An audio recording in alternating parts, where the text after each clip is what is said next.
Hey guys, Pete here. Welcome to the stream. We're here doing the fifth episode of Pluribus's first season. If it's your first time coming into one of our live streams, I basically do my recap for the episode, and then I have a lot of other stuff that I want to talk about. So I invite some friends and we chat about it. Generally, we go through the episode, but it at least so far this season, it usually devolves into all the things we don't know about how the hive works. So I'm gonna have my guests today go around and introduce themselves, where they're from and what they thought about that. We have a long gap this week. This was a little bit different than previous weeks. So we had a little bit more time to process the episode. So yeah, let's start at the top and go around and just tell everyone who you are, where you're from, and what you thought about the episode. Yeah, okay, I guess I'll go first. Yeah, I'm you're at Bankole the from. top. Sorry. Yeah, right. I wasn't sure if the layout was the same for everyone. I think you're at the top for everyone. Yeah. Oh, okay. So I'm Bankole from Popcorn for Dinner podcast. I was here last week, but I decided to come back because I felt really bad that I left Pete so early last week on the live. So, but yeah, we're Popcorn for Dinner podcast. We are covering Pluribus right now, which Ebube is on. I'll let you talk about that. And then yeah, in January we'll be back with industry coverage, which I'm going to be doing, and then Knights of Seven Kingdoms, which Ebube is going to be doing, and probably some other kind of fun things between now and then that we'll probably announce very soon. Oh, what did I think of this episode? So it's interesting. I think when I first watched this episode, I was impressed by it, but didn't necessarily like love it. But like in the days since, like listening to everyone talk about it, starting with like our Popcorn for Dinner coverage, and then all the other podcasts, everyone here included, and videos and everything, just like I started like really getting into the weeds of the episode, like the emotional layers of what Carol is getting into. And then I don't usually care so much about theory, so like I'm not doing that kind of math in my head. So listening to everyone else kind of do it helps me. I'm like, okay, this is what people are thinking. So yeah, in the days since, I've enjoyed the episode more, and I've just rewatched it today. But like my first reaction was, I'm really intrigued by it. I'm really impressed by it, but I'm not like in love with it. So yeah. Yeah, that's kind of how I was with 4. More than this, like this one, it came together for me a little bit quicker, but I can relate to that for 4. Like I enjoyed it. It was just that it got going, and then I felt like the ending was abrupt for like how my expectations built over the hour or the 40 minutes or whatever. So yeah, I know what you're saying. A.ron. Hi guys. I'm going clockwise. I don't know.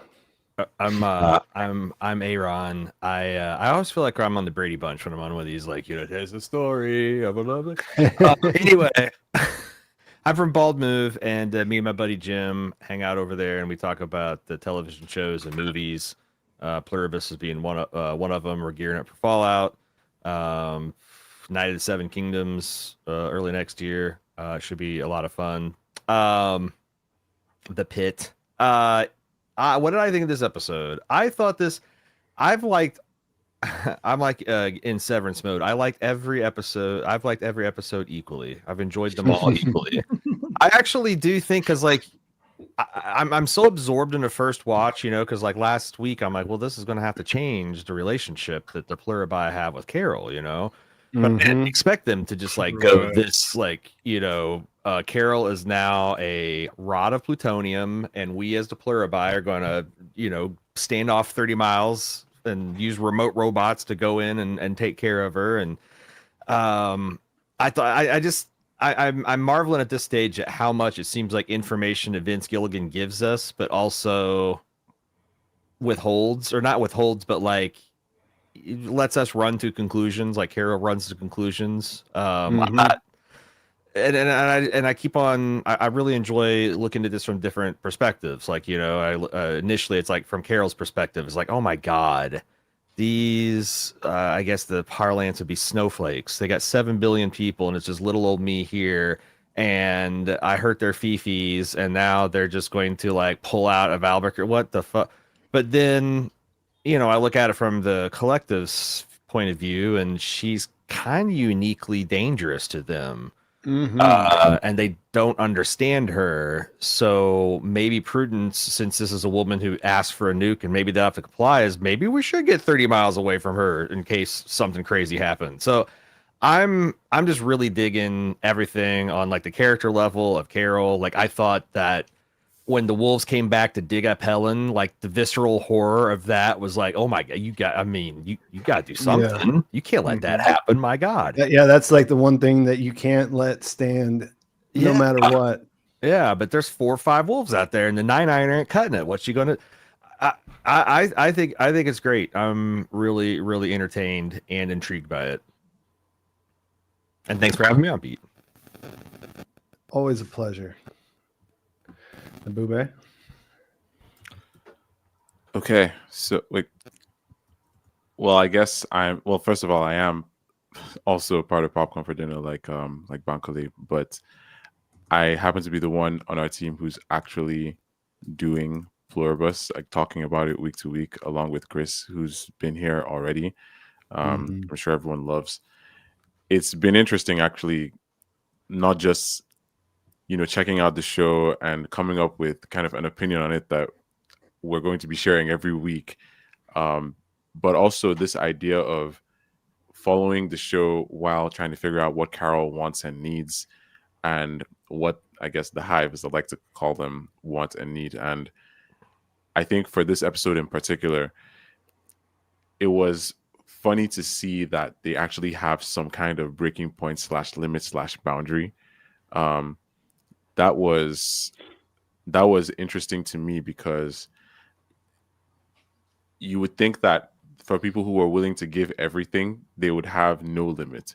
But I guess even they have to kind of stop somewhere. So I remember jokingly watching episode 4 and thinking it's going to be crazy if they end up leaving her alone, if they end up, if just, nothing good comes out of this for her and they actually abandon her. So despite being someone who said that, I was actually shocked when that ended up happening.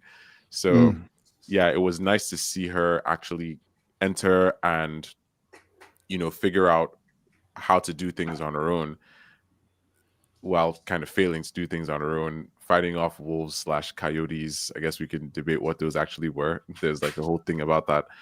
And, seeing her get a little bit of closure for Helen and, deal with a bunch of different things.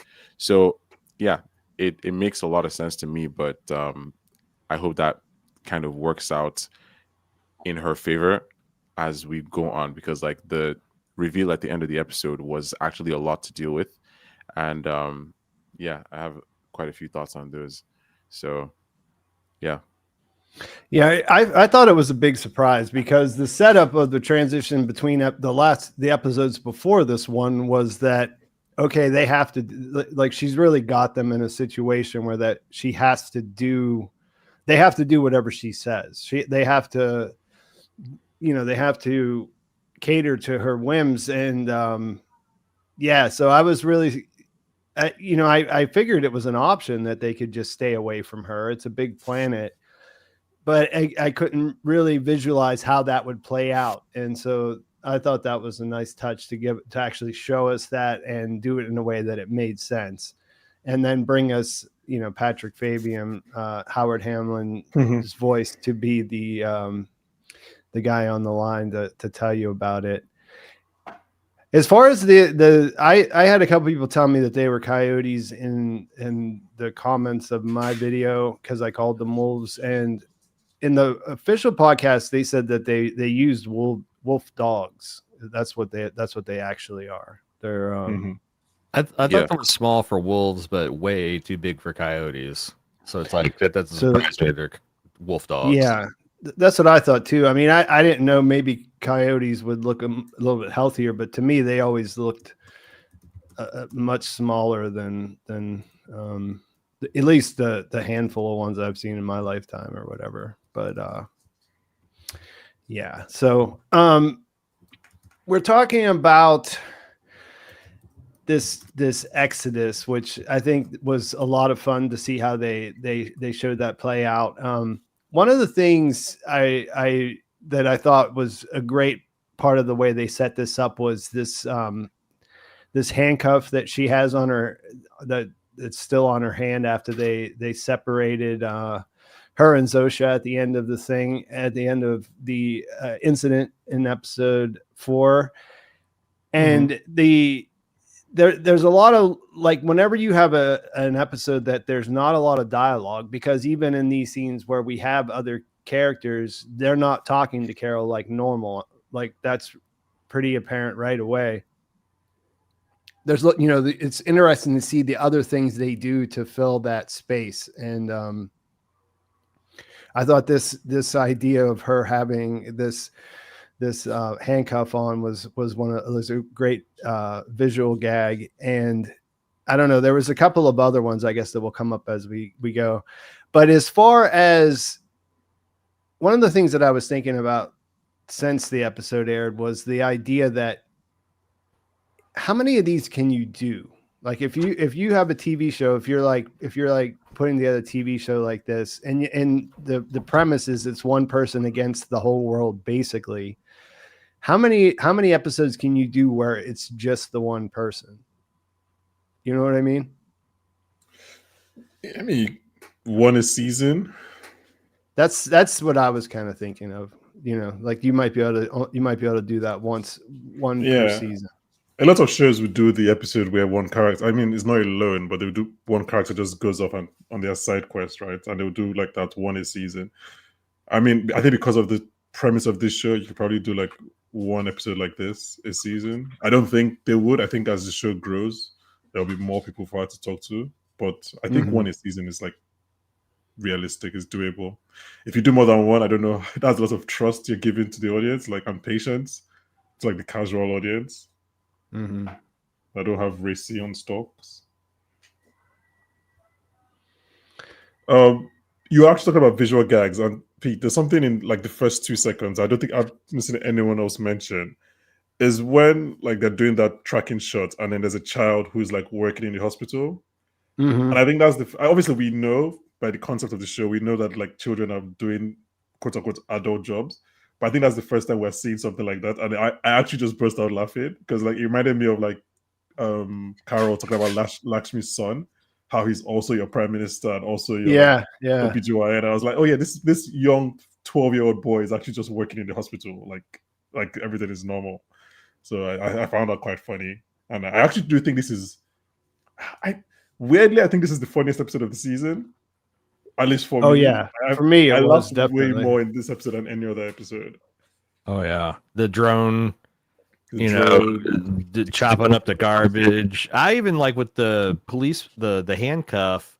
I love that she got herself all presentable. She did her hair, she did her makeup, she put on a nice presentable suit. But she's a hand talker, like and every time her hand goes up to gesture, she's got a cut off handcuff on her wrist. It's like, yeah.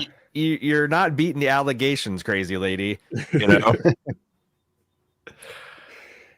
obviously, I heard you before I stepped away. I heard you mention the drones. The drones were definitely really funny, and I was surprised because I thought there was some visual effects going on there, but they did that all practically. That was interesting.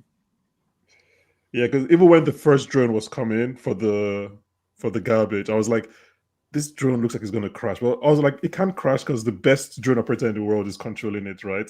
So like when it does crash because the garbage weighs more than 17 pounds, I was like, this is just well done. This is very funny. So well interesting.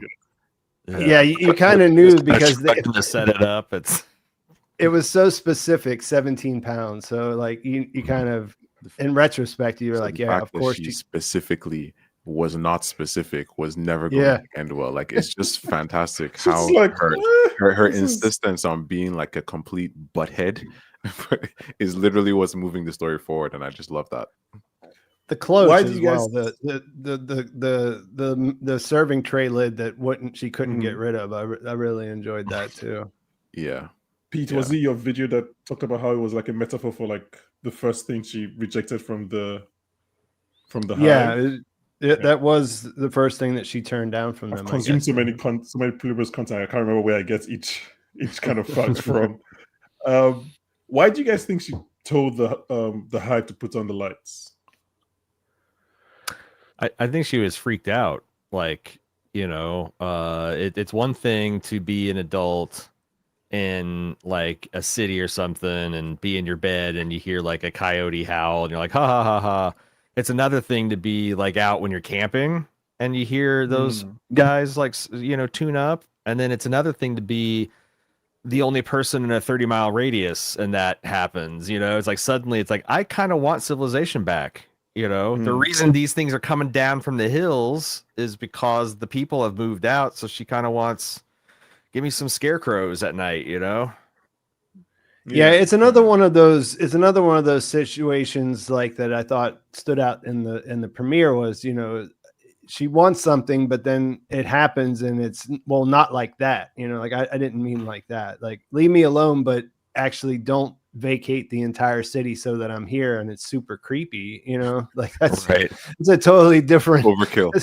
Yeah, like I want you guys to leave me alone and let me, be by myself, but I don't want to be alone necessarily.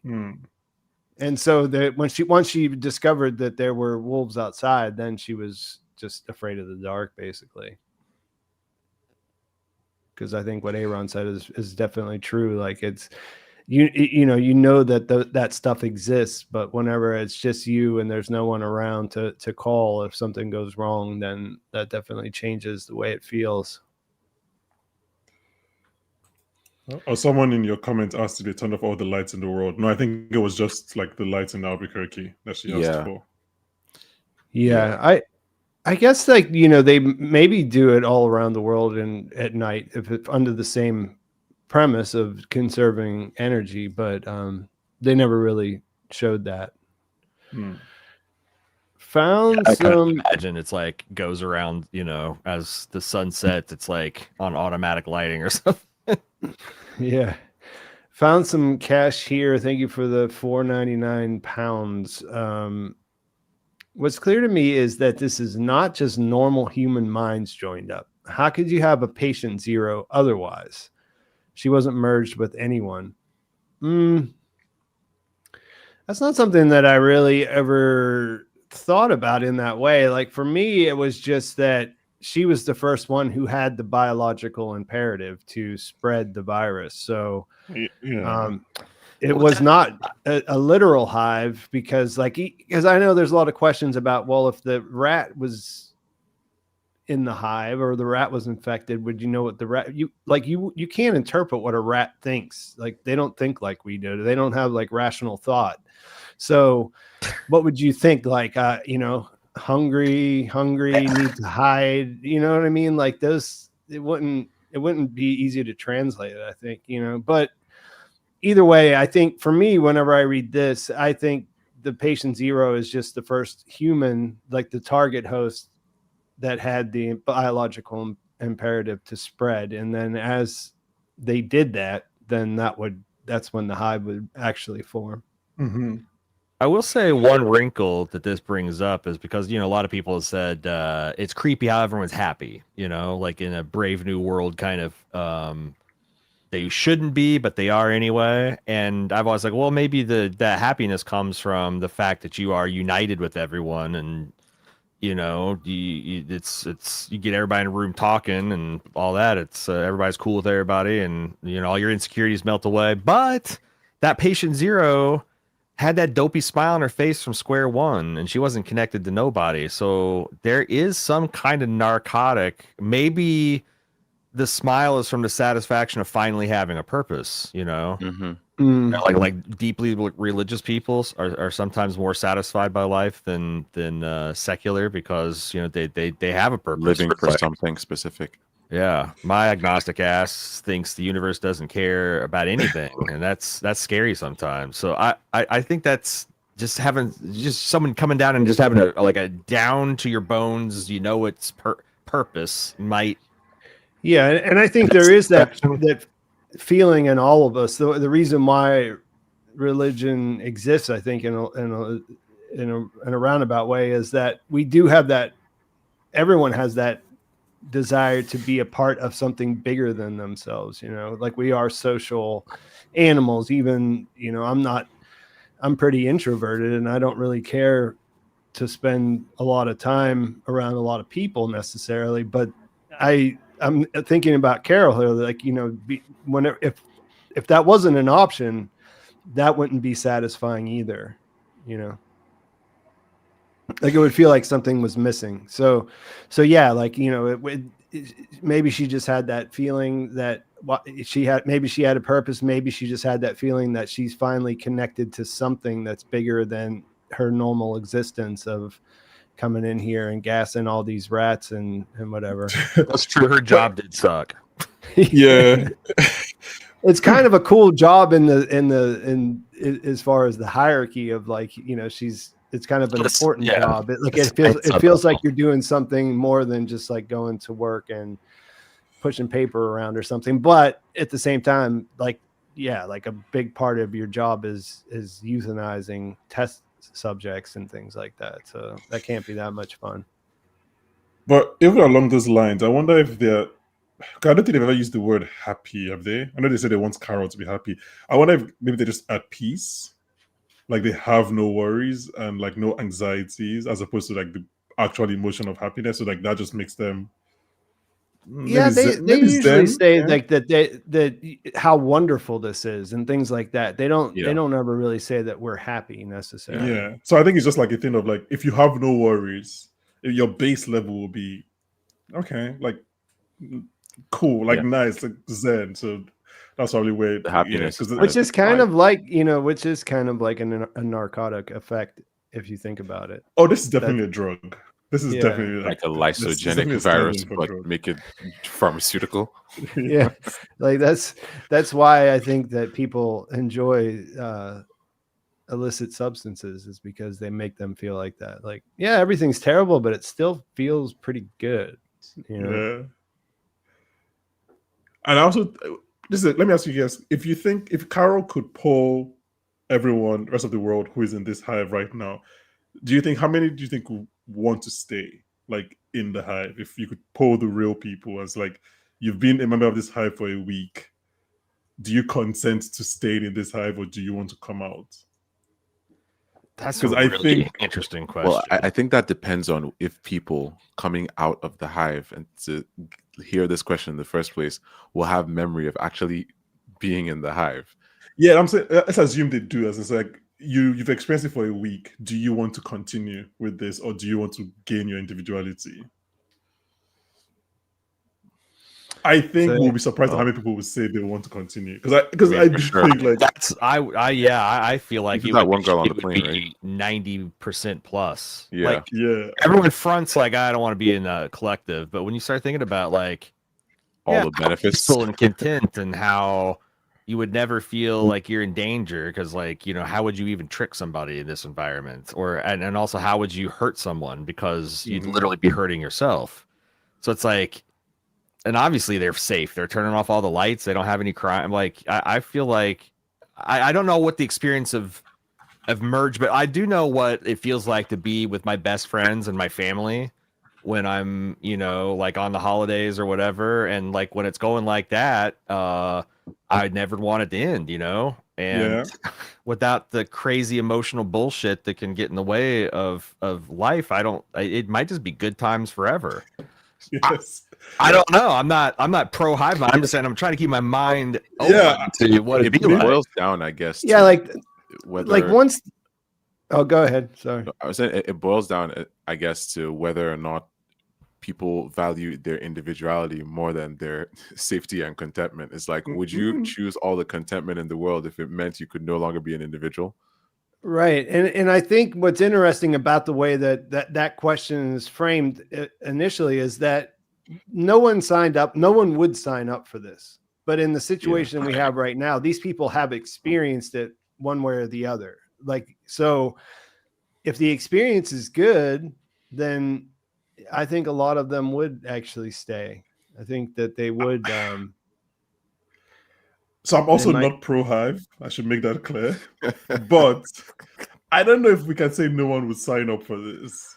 Well, Like people sign up for a lot of. I think things. no Like, one. I think no one in this conversation would sign up. Oh For it. yeah. Because I'm just thinking Um, about comparing it to drugs, and that's very accurate. Like A.ron was saying, I also know what it's like to be drunk with my friends at 1 a.m. And like if I can have that feeling forever without the threat of a hangover in the morning, and I also know how to fly a plane and do heart surgery.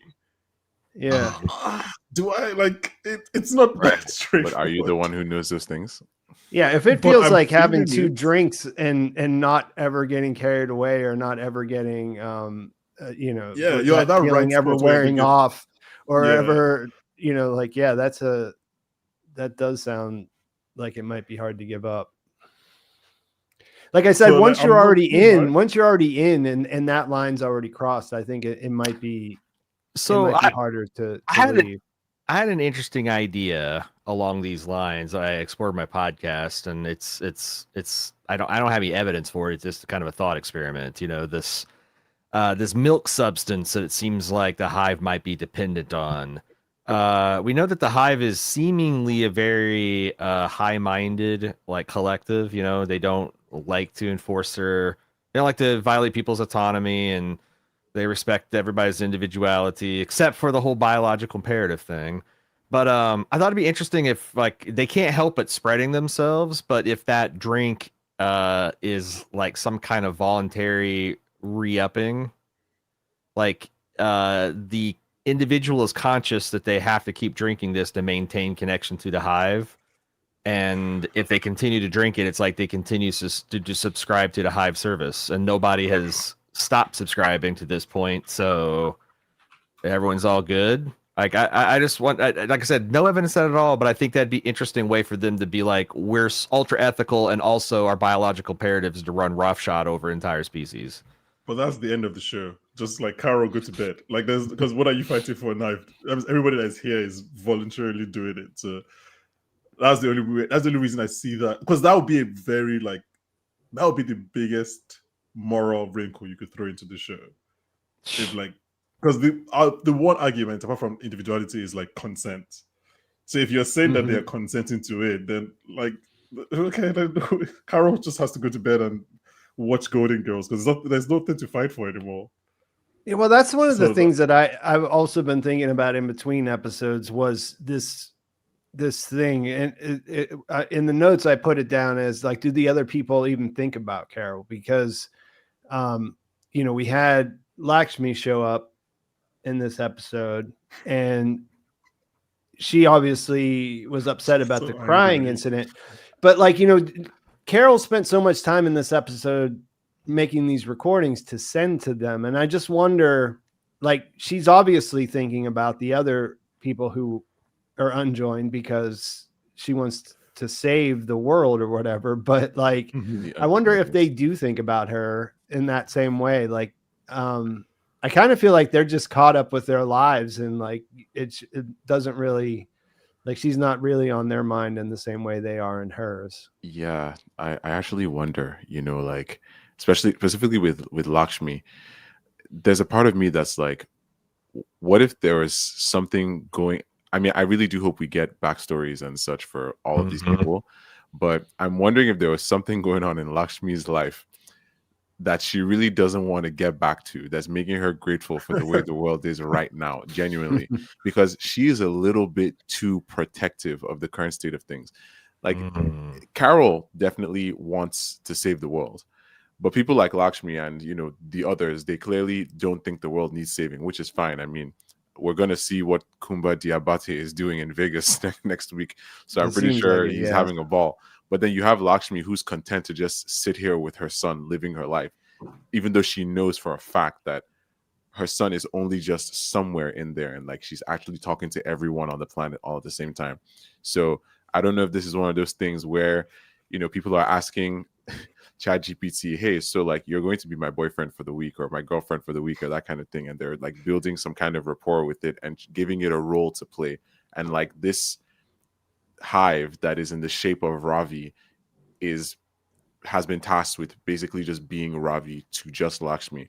So when Carol gets in the way of that, she's like, don't ever do that again. And she's threatening Carol because Carol is essentially threatening her peace.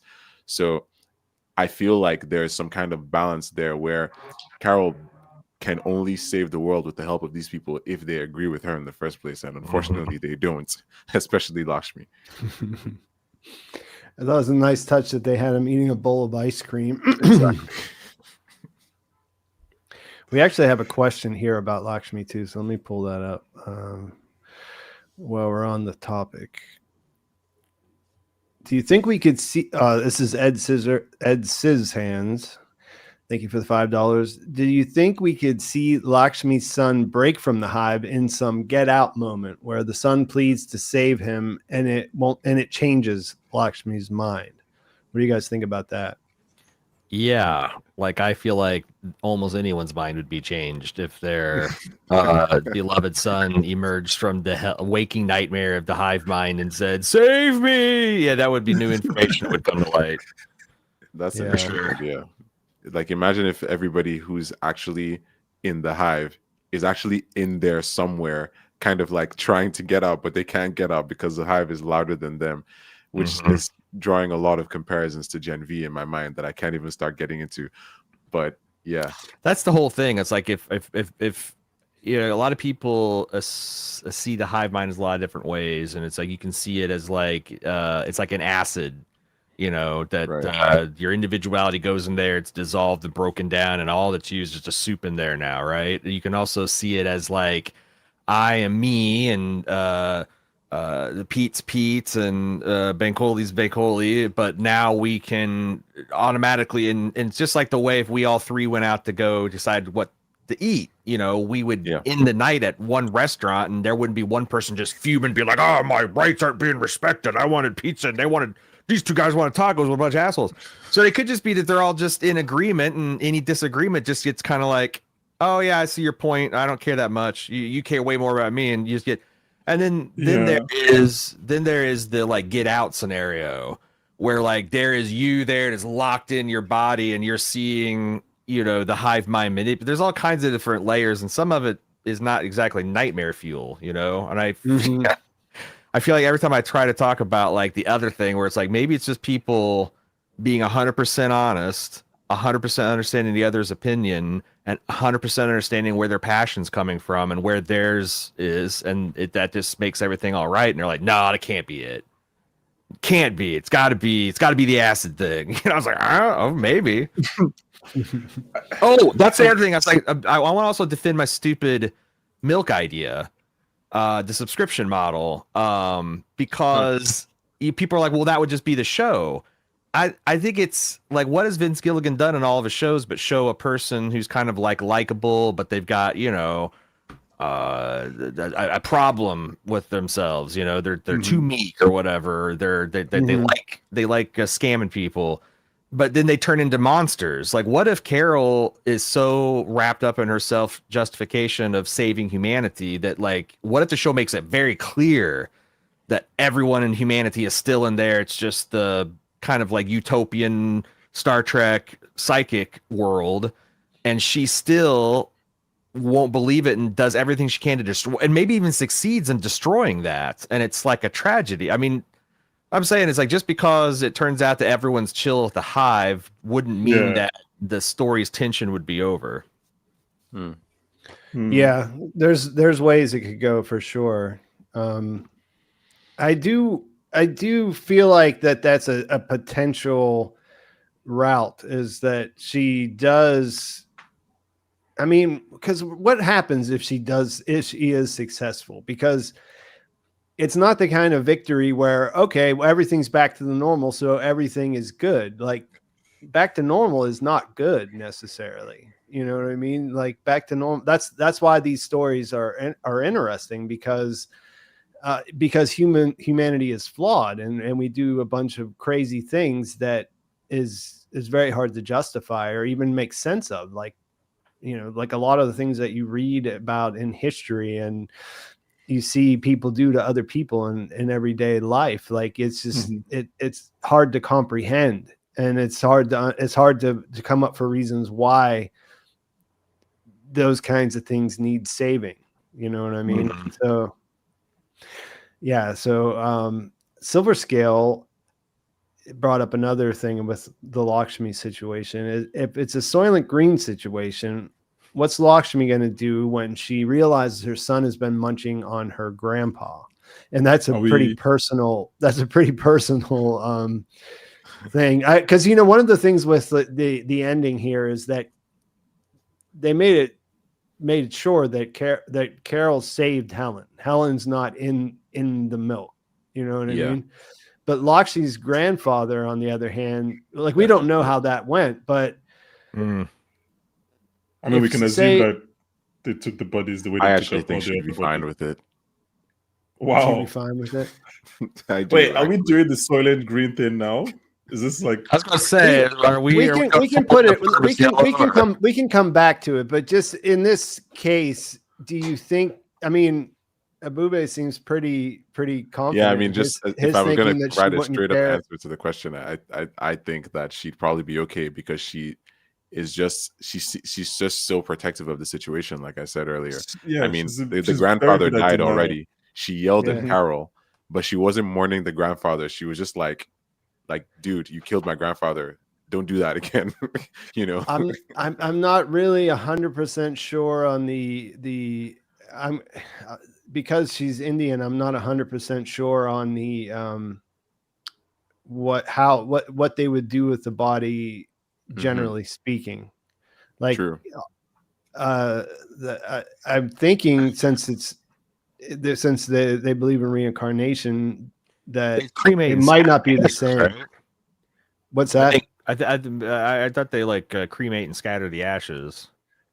I would think they would. I don't think they're big. That would keep them out of the milk then. Yeah.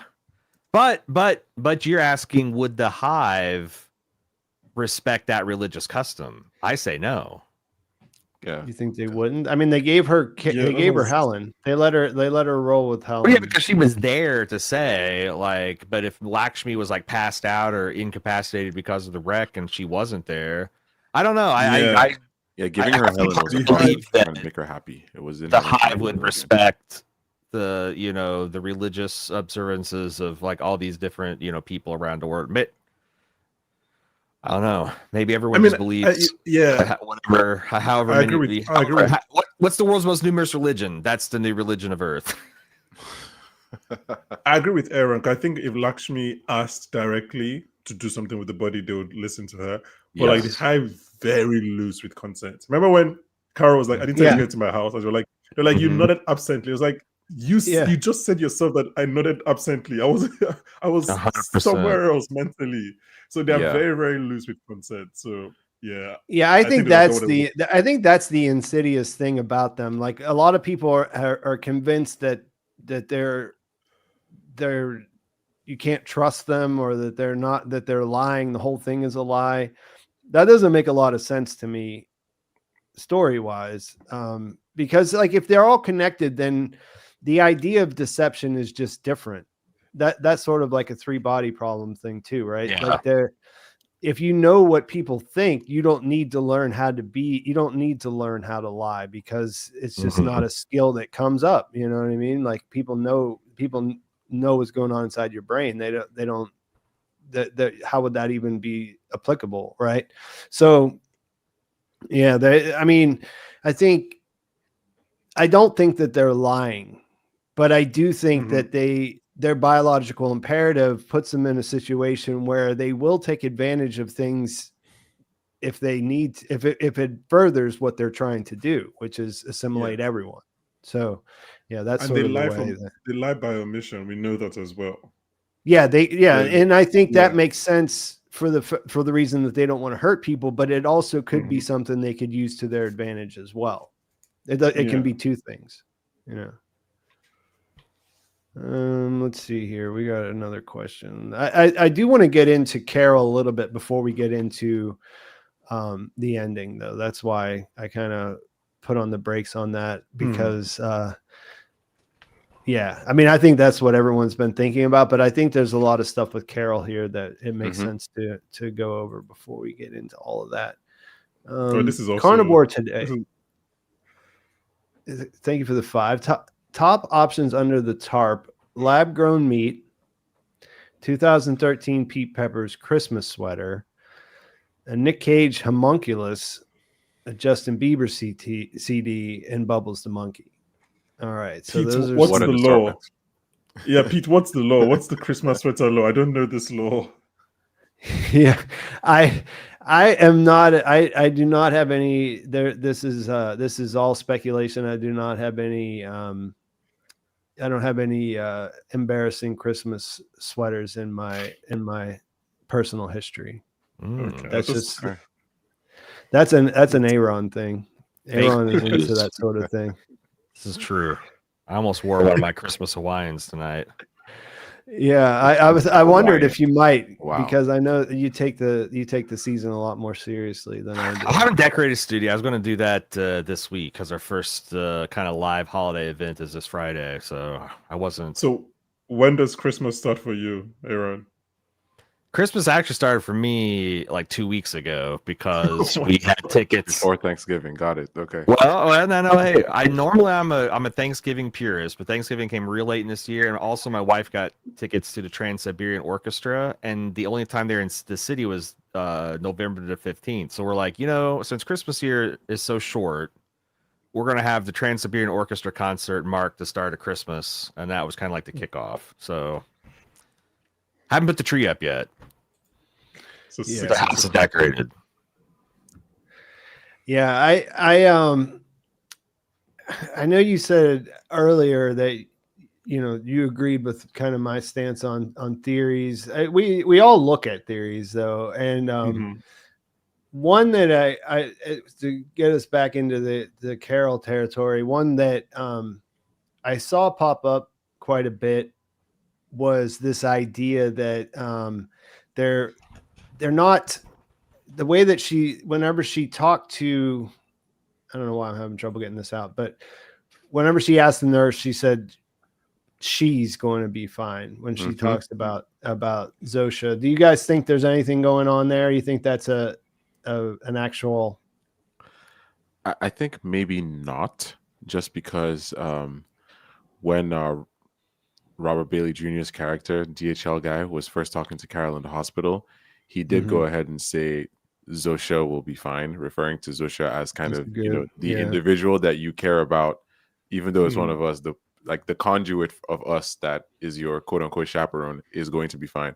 So I think maybe it's probably something as innocuous as that, like, okay, she as in Zosha, this particular body will be okay. I think it's kind of them just wanting to address that and move on and not even interact with Carol, because the funny part of this interaction is the fact that she doesn't even make eye contact with Carol.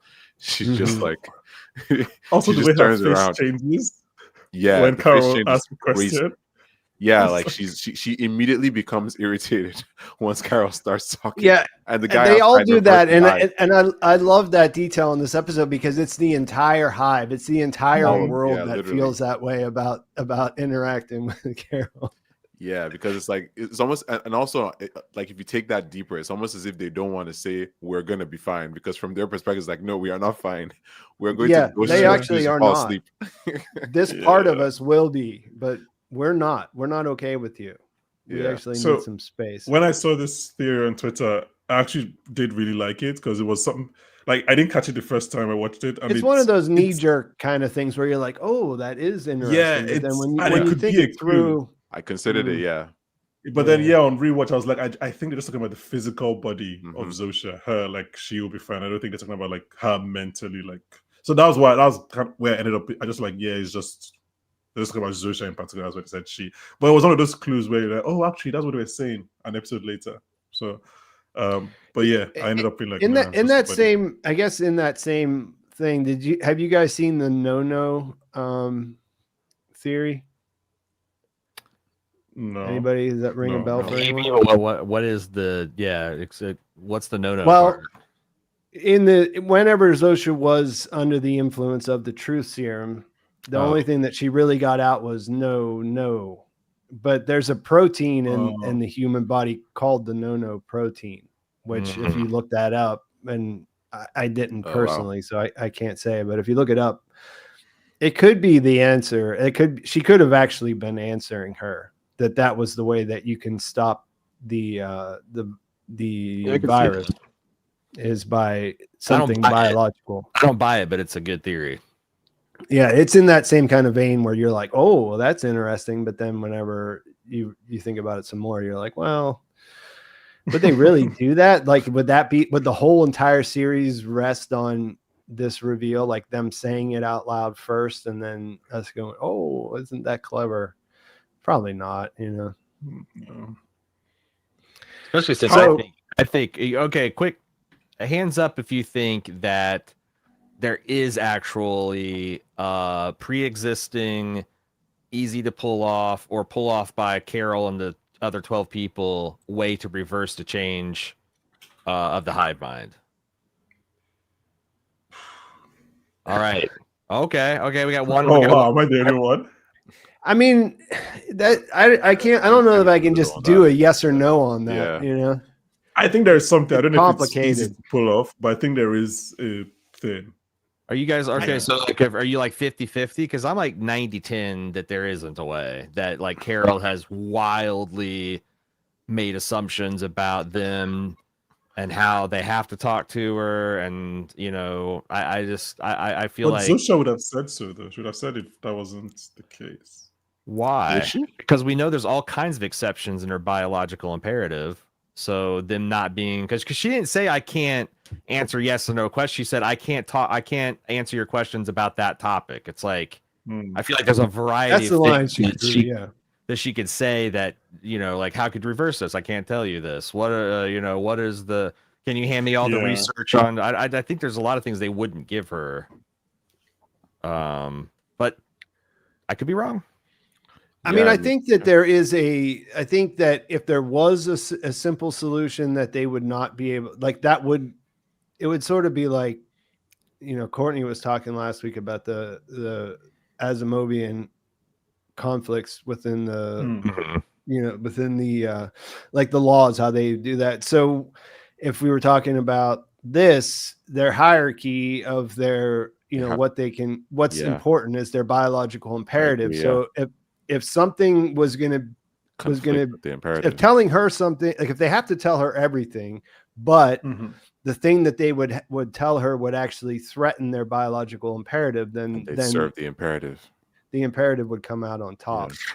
I've got a follow-up question to that, which is, are we sure that they're passing on this information, these love letters to the other 12 people? Because they haven't. The whole messaging system is opening up to a bunch of plausible deniability. She's making a bunch of requests that they apparently are fulfilling, and I almost think that them failing to pick up her trash is a tell that like she's made a bunch of requests in this episode. The one that they unambiguously we could judge whether they did it or not was remove the trash, and they arguably added to the trash. So she's just coming in, the package is going, and she's assuming, and she's making all these, but like no one's saying that this is what's happening. That's kind of the reason why I asked the question if they think about Carol, because that's what I was thinking too, was like, well, if they're giving these to those people, or if they're thinking about whether they should or not give them to them, like, does it even matter? Because if those people, if the other 11 or 12, if we don't, it depends if you, Manusos is his own thing, but if you talk about the ones that she met and we met, they might not care about anything Carol has to say because they think she's crazy and she has the ability to hurt their loved ones that are part of the hive.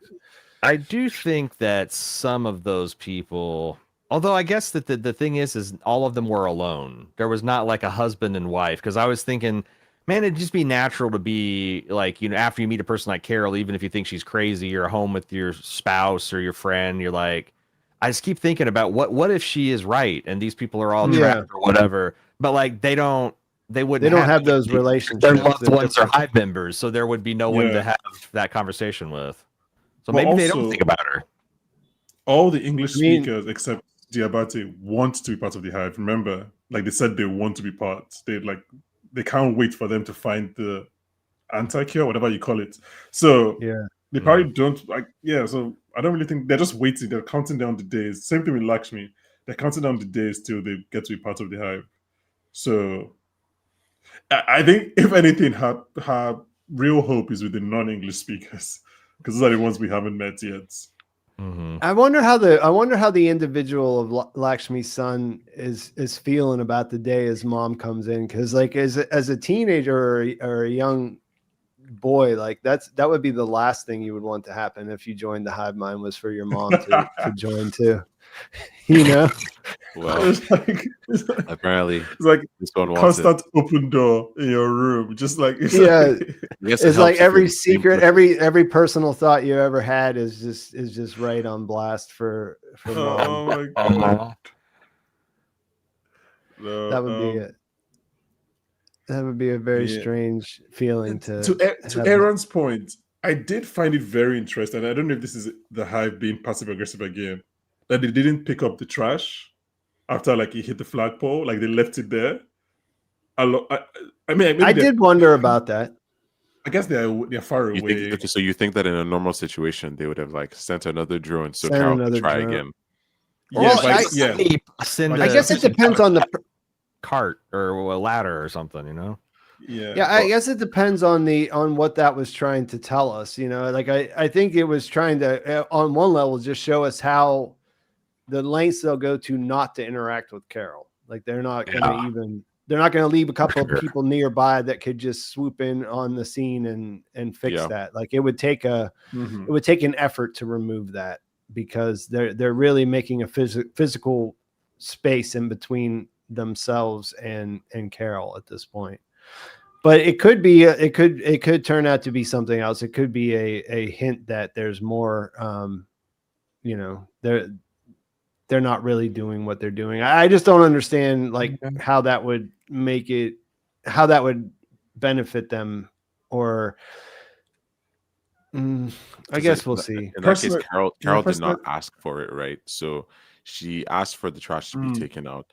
They gave the parameters. She didn't necessarily follow them. So then what happened. But then she immediately cleans up. So as far as they're concerned, there's nothing left to do unless Carol says, hey, the drone hanging out there on the light pole is bothering me. Come get it. Then they'd probably do something about that. And that might have been interesting. But they may send a crew maybe when they think she's away, or maybe they call her and say, Carol, if you leave your house for 2 hours, then we can get this done. I don't know. So I have a question. Firstly, you want to keep her happy. I tend to believe, and maybe this is me being naive, I tend to believe what the show is telling us. So I do believe that like the hive is doing what they say until the show proves otherwise. So like I do believe that they are doing simpler that way, sending the video and things like that.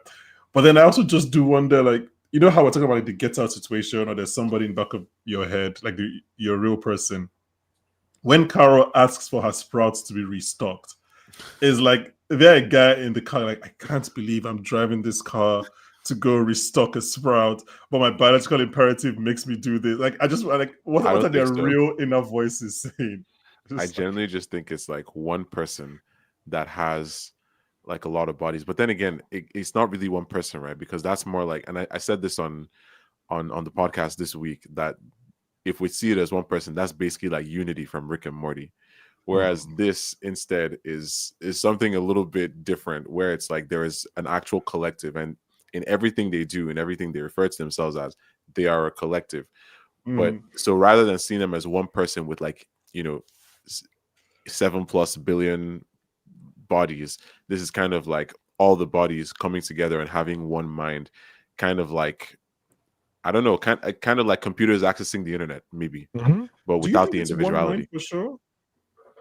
I feel like it kind of is, because they all are aware of everything happening at all times. Like Carol can literally say, can I talk to all the other English speakers? Would they meet with me?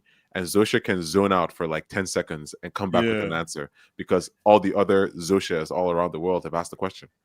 No, because I remember when Robert Bailey was on Pete's Live for episode 3. That was episode 3, right? Yes. And even Carolina has spoken like this in some of when I listened to her on the show podcast, where they imply that at least some of their acting choices are that like they are pausing to hear what the other thoughts are saying. So like Robert Bailey was like, he was pausing to hear what the other experts are saying about giving her a nuclear bomb or giving her a tank, and then they give an answer. But again, I don't know. These are their acting choices. It doesn't necessarily mean it's what is actually happening. But I think that's also another way where this could be happening, where like Neil deGrasse Tyson and Bill Nye or whatever are just like talking in their head, and then they're coming to a conclusion. And like, that's one of the things I find interesting that I think they do have to kind of explain to us at some point is how what actually is going on as far as, is there an executive function? Like, are they polling the different personalities that are in there for their expertise? Is it a database? I mean, they don't have to like lay it out exactly, but I feel like it would make certain parts of it more satisfying if we had a little better idea of how that happens, because the individuals do still exist. Like, they can bring them to the forefront and people can interact with them, but they're still plugged in. And like I said, they're so if you think of it as one mind, how does that work? Like, how do they distribute that? How do they communicate? Because, there would be it'd be pretty small on the earth, but there would be some latency, like between someone that's on one side of the planet and someone who's on the other side of the planet and things like that. Although it'd be with that many brains, it'd be pretty easy to distribute the processing power, locally. A brain is pretty powerful processor. I don't see a limitation or problem with it being a unimind, where it's like now every individual brain is like an individual neuron. And that's the whole kind of, I guess that's the acid theory, that your individuality and what's you gets broken down and consumed, and it's all there at their fingertips, but the thing that's you there that had agency is gone. And I feel like, and again, I have no evidence points to this, but I feel like that it also could just be that, like, was it Benkoldi said they're like devices on the internet, like my computer is here and it's still my computer, but it's connected to Pete's computer and it's connected to all these other computers and stuff, and we're talking, and I'm aware of what's going on in chat, and I just feel like it's just, you can't conceive of, like, imagine being in a group chat with instantaneously with 7 billion people. Yeah, well, then you need some kind of filtering, right? Because you can't know everything that's. Or did you? I don't know. That's what I'm saying. Like, it's hard for me to imagine that you could.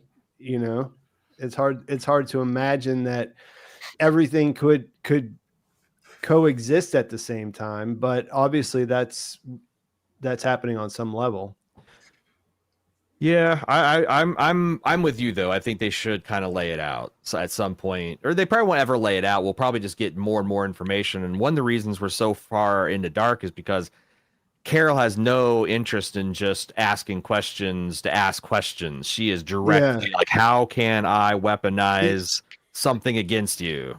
Yeah, that's an important part of her character, is that she is incurious as to what might be good or might be like interesting about it. She just wants to know how to stop it.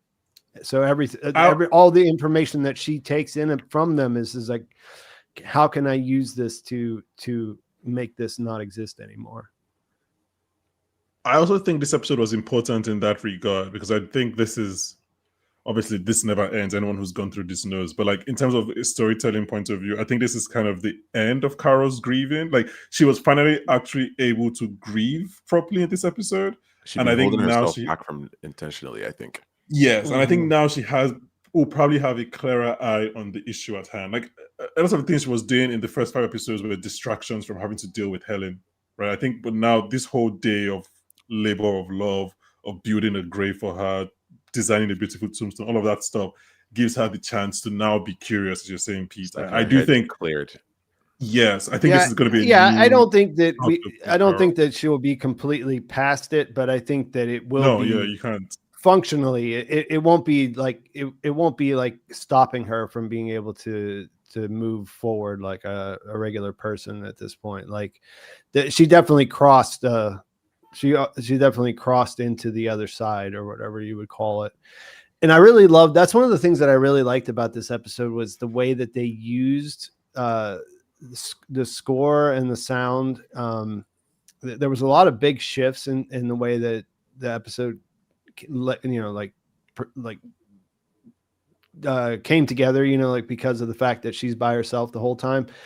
And I really liked how that scene was so heavy and crazy for what was going on, but the music and the way that they scored it made it feel like a transition, you know, to a different space for her, you know, and in an episode that was about space. So I thought that was a pretty clever little situation they had going. But even just the way they shot it, like this is a beautifully shot episode. Like at a point, I thought it was a Vince Gilligan directed episode because was like all the establishing shots and all the wides. Yes. And then, like, you know how Gilligan likes to, we all know this as people who've watched his shows, he likes to put cameras in very weird places that cameras should not be. And then where we can just watch motion happen from a distance. Yeah. So I remember the first time when Carol is running from the wolves, and then the camera is behind the glass on the door. So it looks kind of distorted and then all of that. And then when she's driving, I think to get the tiles, and the camera is on the car window outside. On the side, yeah. So it's like, turned on the side. I was like, what's going on? So I thought it was a Gilligan episode, but it makes sense that it's someone that he's been working with since Breaking Bad. I thought it was a beautiful episode. But like in terms of let's just say the grave site, it's a wide, right? So we just see the work she's doing. We never like see her face. So we're not seeing the pain that she's obviously going through because this is a physical thing. Yeah. So like it focuses more on the work than the toll that it's taken, which is why we're obviously in accordance with in addition to the score, it makes us know that this is a good thing that's happening, not necessarily a bad or painful thing that's happening. So yeah, it was really beautiful. It was a really beautiful moment from Carol. Yeah, and I love the overkill of how she did it too. Like, you know, it's like I'm not just going to cover where the actual grave is. Like, I'm going to do the whole backyard. I was like, Carol, like nobody's getting in here. I was like, Carol, 6 tiles are enough. You don't have to keep on going and going and going. If you were worried about the wolves / coyotes or dogs or whatever they are, you like, put more than that. You're good. You're good. It's good, Carol. Digging down at a 45-degry angle and undoing all your work. I actually thought she was going to start rebuilding the fence with concrete next. I was. But even there's a shot. Sorry, Pete. There's a shot about the wolves that I thought was genuinely terrifying.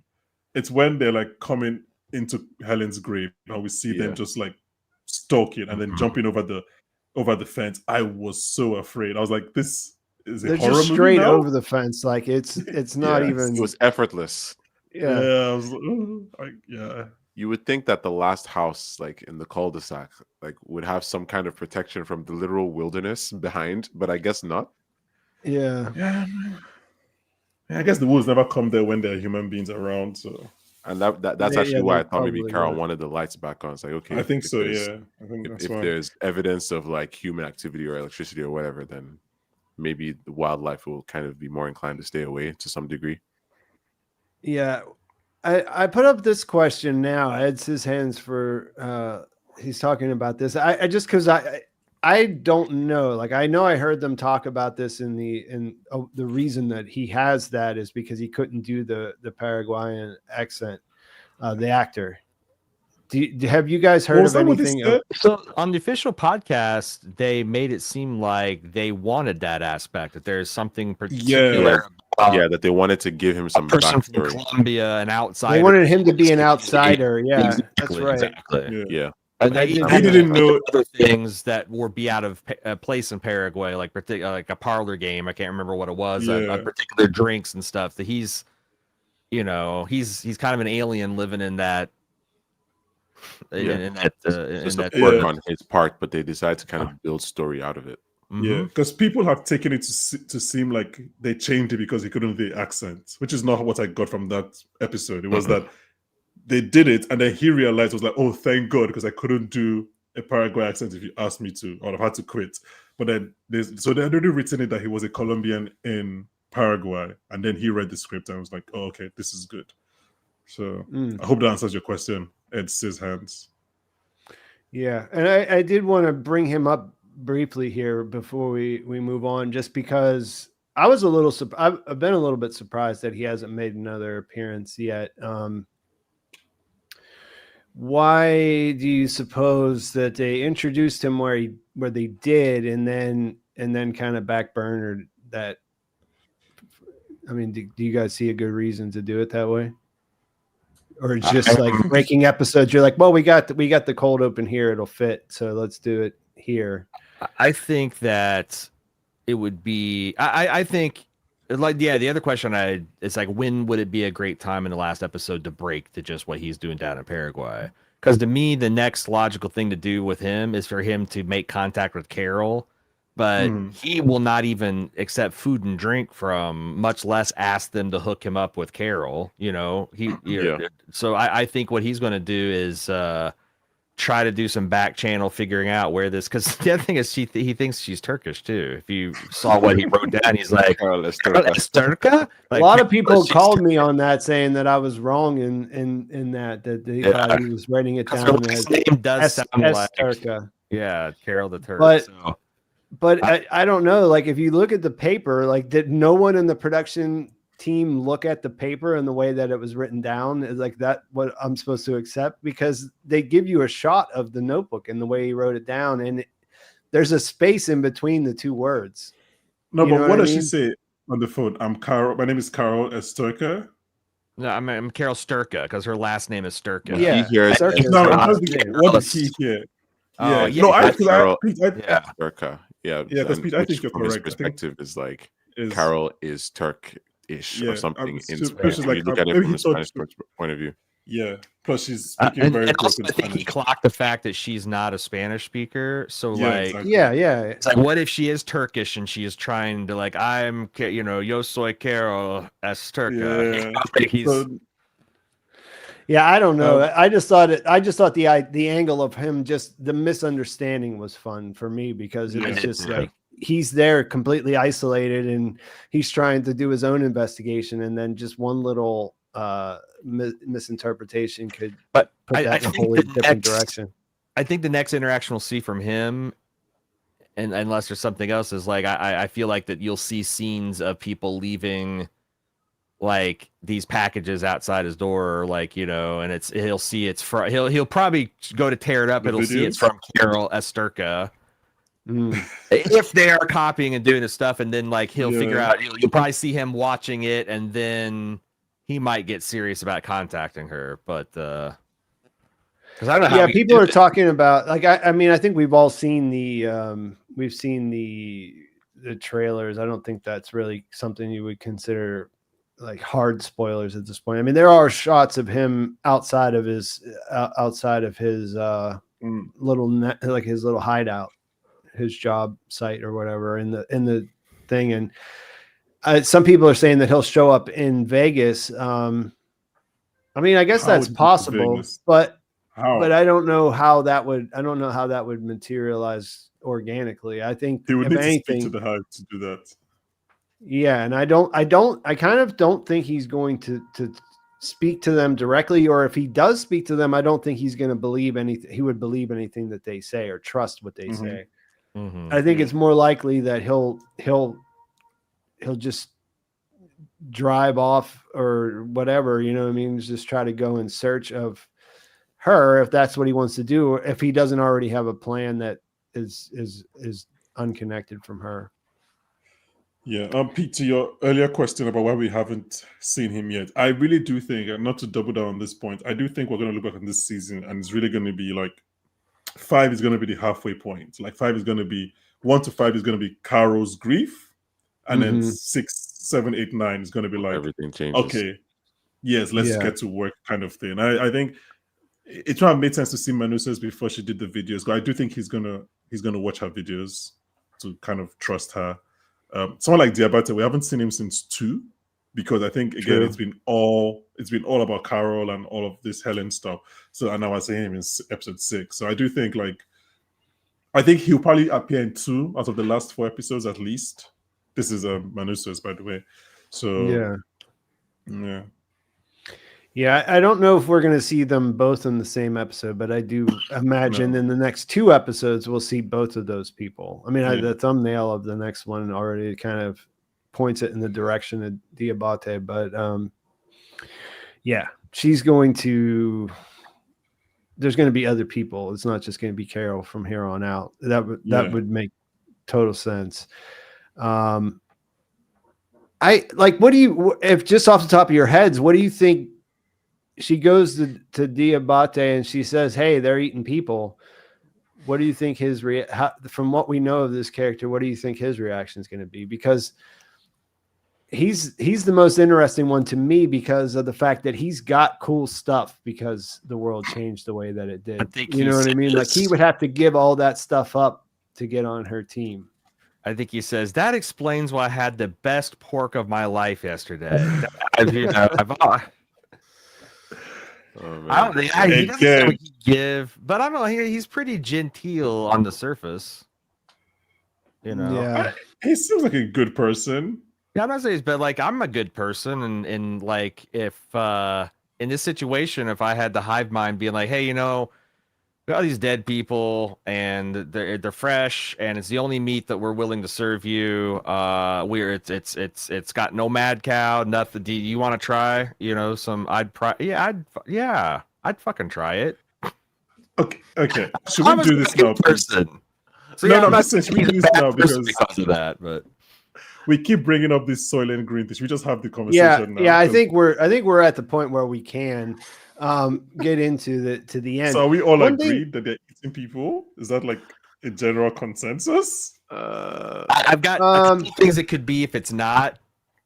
Well, those are things that I wanted to hear what you guys thought. My process on this, or my thinking on this, was initially I was like, no way that's people. Right after I watched it, I was like, and then I tried for a couple of days to think of what it could be if it wasn't people, and then it just sort of dawned on me that the simplest solution is probably true. And of course this came on the back of us talking quite a bit about how straightforward things have been as far as reveals of the show, you know, and when we talked about it last week. So I don't know. I don't think it's confirmed in any way, but I didn't, in my thinking about it, my isolated thinking about it, when I didn't talk to anyone else who had seen the episode, my process is no way it's people. Then of course it's people. Like that was my personal turnaround.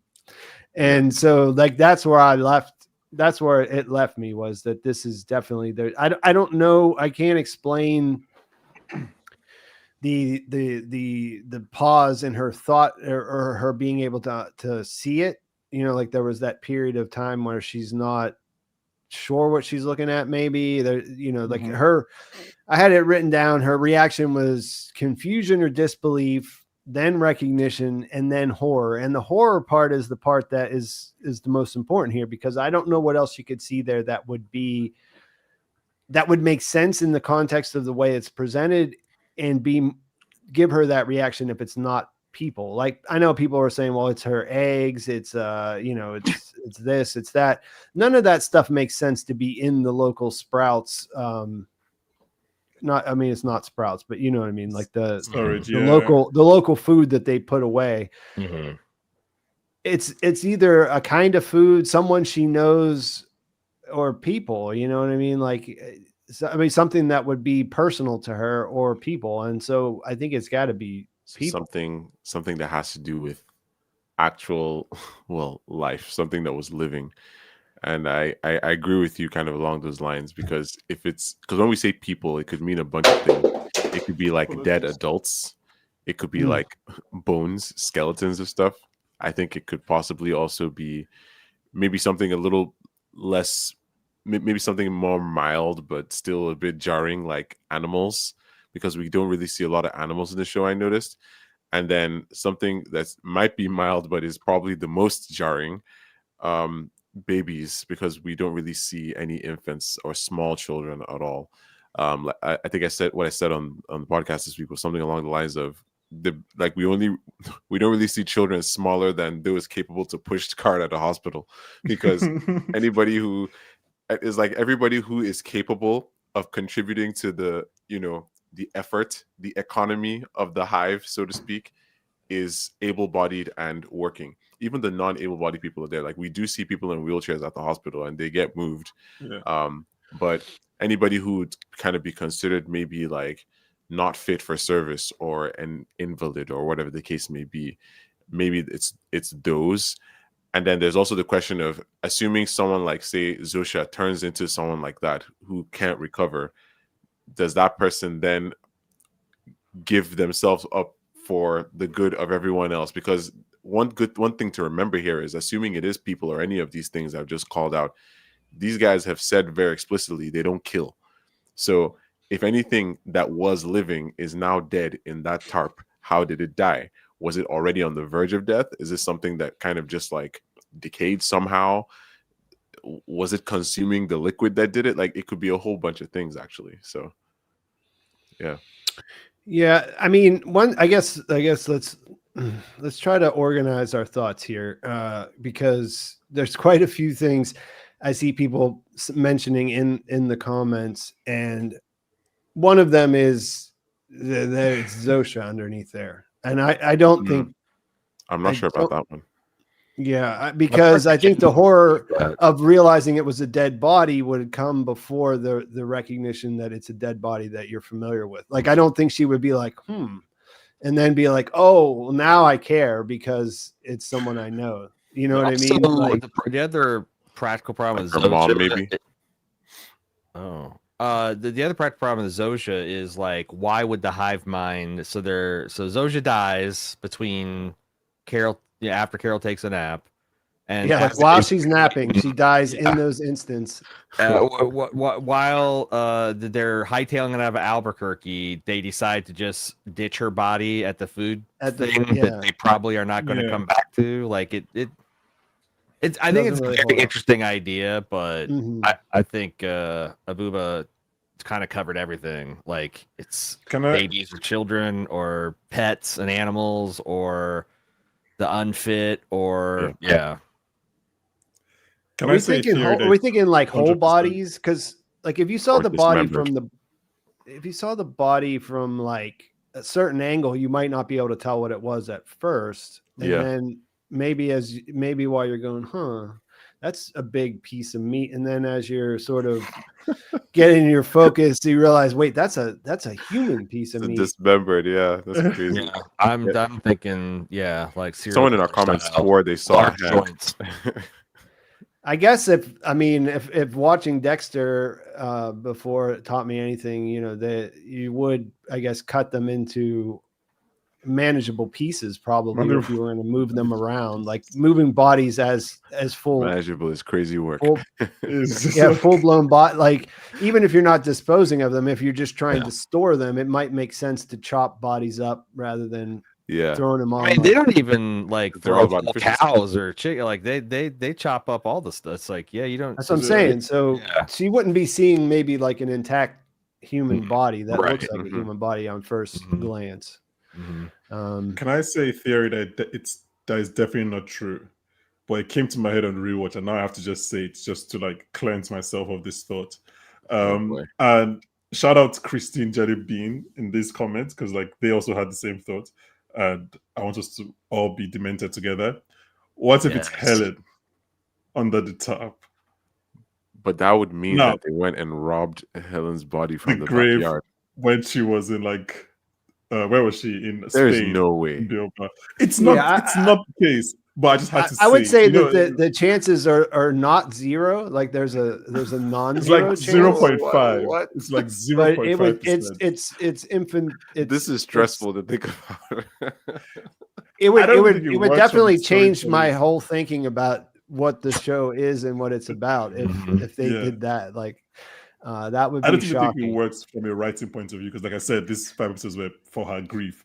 You just sending her grief back now if you've stolen her body. I don't think it works. But again, the thought came to my head, and I just like, I have to say it out because it's in my head. I don't want to be living with this thought alone. I was like, what if it's Helen? Like, it's just there. Yeah, this is another thing. I'll pop this one up because it's another thing I've seen people saying. What if it's Carol clones? I've seen people saying that she saw herself underneath there because they're cloning people, but that goes into the same thing that what you were just saying, A.ron. Like, why would they, if they were doing that, why would they toss them in this storage area Yeah. where, you know what I mean? Like they're a not mess of it. dumb. Like they would, I think it's okay. So yeah, like I said, I wanted to organize our thoughts a little bit. First off, is this outside of the scope of what we know about the hive is to be eating people? I would say absolutely not. Like this is actually a good use of resources, right? It's their preference to not eat meat, but when there's a billion bodies of meat out there that are just going to rot, 886 million in one go of the thing. Plus, That's They a would lot have of to move very calories. quickly to preserve it. it's a lot of calories. Oh my god! that also explains why they move so quickly to clean up the bodies. Because Yeah. that was Because their you get first them- priority. Which I would say is pretty laid out. Like the first thing we see Zosha doing in her cold open in the second episode is she is putting. He's on corpse cleanup duty. Yeah. Yes, you think why are they showing us? I at least thought out loud, like why are they showing us do this thing that we saw other people already do? We know they do. Like why are they spending so much time on this? And then you look at it through the lens of knowing what happened to this. This is like she's putting into a refrigerated truck. It's a milk truck. Yeah, that was a milk truck. And it's interesting that it's milk that they use. I wonder if there's something about the way milk is like packaged that's just efficient for. Well, one of the funny, because I wrote that in the notes earlier. I said why milk, and one of the things that came to when I asked myself my own question was, it's funny because the cartons aren't see-through. They're blacked out. So you don't see what they're drinking. It just, you know what I mean? Like if they would have made it like soda or something that comes in a plastic bottle, you would be able to see what was inside and see that it was a weird amber thing. So yeah, that was the best thing I could come up with. Is the reason they used milk was because the cartons wouldn't show what they were actually drinking on the outside. Any other ideas on that? Can I ask you guys a question that may put us on a list if the FBI is listening? You can. Yeah, we'll just make sure that it's framed in the sense that these are your ideas. Yeah, this is entirely my idea. If they are eating dead people, is that so bad? Like, is that a reason to be like, the hive is now, like, we already think the hive is bad, but like, is that the worst thing they could be doing? I mean, I've already said that Lakshmi would probably be fine with it. As long as Ravi still Ravi. People are already dead. They didn't kill them to be eaten. They're already dead and they're eating them. Is that really a bad thing? The hive they could be vegetarian, right? Like they don't need the do they need the calories, do you think? I mean, it's a lot of people that they if they can't kill animals. Whatever they can't kill animals, there might be a deficit. So people have said that it's like brain juice or whatever, but whatever they're taking in the milk carton, they need that to survive. Yeah, because they have to sustain their bodies somehow. Like they're still, no matter what they are, mentally. Okay, so that's another thing that we could try to baseline here. Do we think that it's just for nourishment, or do we think that this is the implication is that they are somehow maintaining their hive through specifically consuming humans? I don't know about that. I think they're maybe maintaining the hive stuff by drinking it, but not by specifically eating humans. I think so. One of the more compelling theories I've heard in the last week or two is that the biological imperative is to spread, but more key spread to other planets. And that, what the hive mind is trying to do is what the nerd said in the first 5 minutes of the first episode. They're trying to build an antenna the size of Texas that's going to blast out however many gigabillion, giga, digga, wigga watts into space. And I feel like that's why they shut off the lights. Like everything is like, imagine... Yeah, they'd like to be vegetarians, but like, are they going to continue growing crops if they think that they're 6 months away from being able to build that antenna and send it on into space? And if so, then it makes a lot of sense for them to stock every edible thing that they could blend into, a juicer and feed everybody, because it's everybody that doesn't have to grow food and package it is another person that can be building the giant antenna, and that's more energy can be given towards that. Mm-hmm. Airy Ozone 6499 was thinking of something on the similar vein. What is the ultimate purpose? I mean, my answer to this is I don't know. We don't know. I think they have that imperative to spread. I think what A.ron just said is where I end up. I think that generally speaking, what they're doing is they're trying to spread to everyone on planet first, and then to pull the resources and spread to the next planet, whatever that means.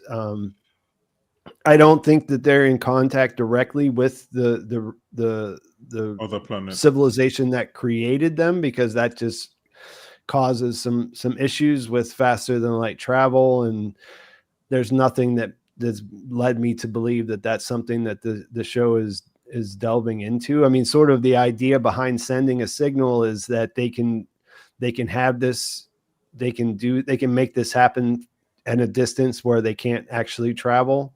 Because if they could travel faster than light, then why not just come here and assimilate everyone firsthand? Why all the cloak and dagger and RNA thing? And I mean, you could kind of maybe say, well, they do it that way because then only civilizations that are worth absorbing, that become advanced enough to interpret a radio signal.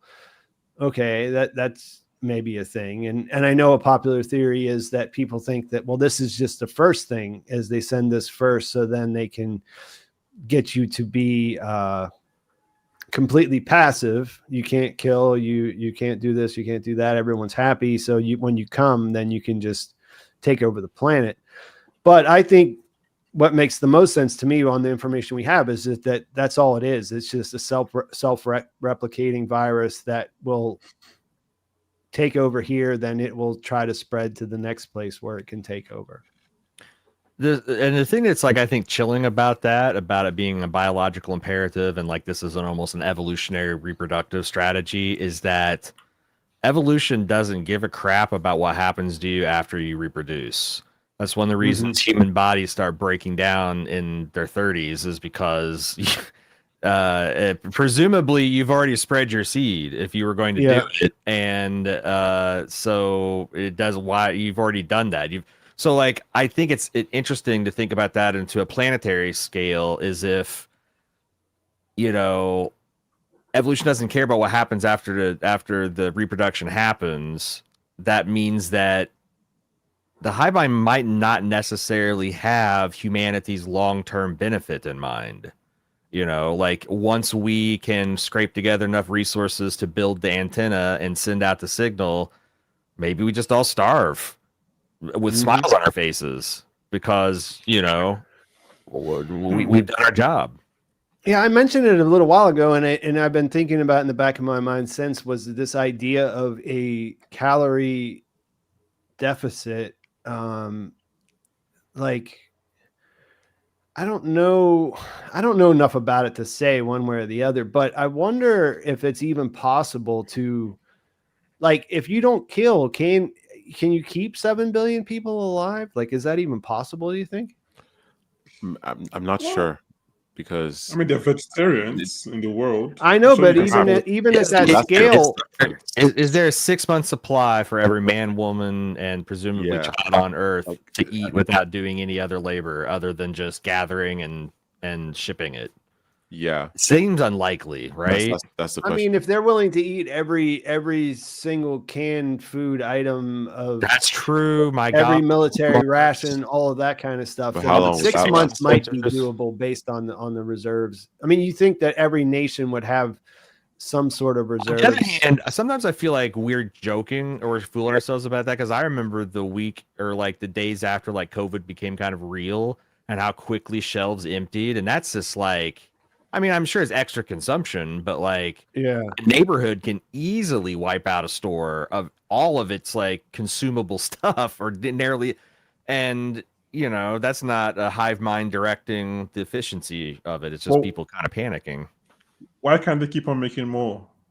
Like more I'm saying that the theory is that anything that's not building the antenna or powering it or researching to get Carol into the thing is to the hive mind potentially a wasted. So no one is working on farms. That's the idea. Yeah, but again, that's just a theory. Understand now. I just wonder like if that's even possible. Like, because I don't know. We'll see. I would think like if it was a long-term goal that they were doing, and that they don't care about like whether what they eat tastes good or not. Like if they're just on the human corpse slurry, like they're probably not like it's probably not about. It's really just all about function and being utilitarian about it. I think in that situation, then you could probably come up with some ideas that would be like growing something like algae or something that's like way less resource intensive than actual farms and things like that. But I don't know. I don't know why. I was just thinking like if they have to explain eating the people. So I just wonder what the explanation is. You know what I mean? Like it has to be like, well, I guess it just works if it's just those calories were laying around. Why we let them go to waste? But they also have to win over the other people that are not Carol, so that those people. Because I feel like the biggest thing I had coming out of this episode and this reveal was I feel like it's too early for people to get on Carol's side. Like I don't feel like you mean the people in the show. I mean like the other unjoined people. Yeah. Like I feel like it's too early in the story for everyone to be like, oh, you know what, Carol's right. We're going to join up with her, which is what she spent most of this episode trying to do, right? Is convince them. So there has to be like two things are true. There's a wild reveal at the end that could change everything, but also I don't believe that it's going to change everything. So those are the two things I'm trying to sort out in my brain, I guess. And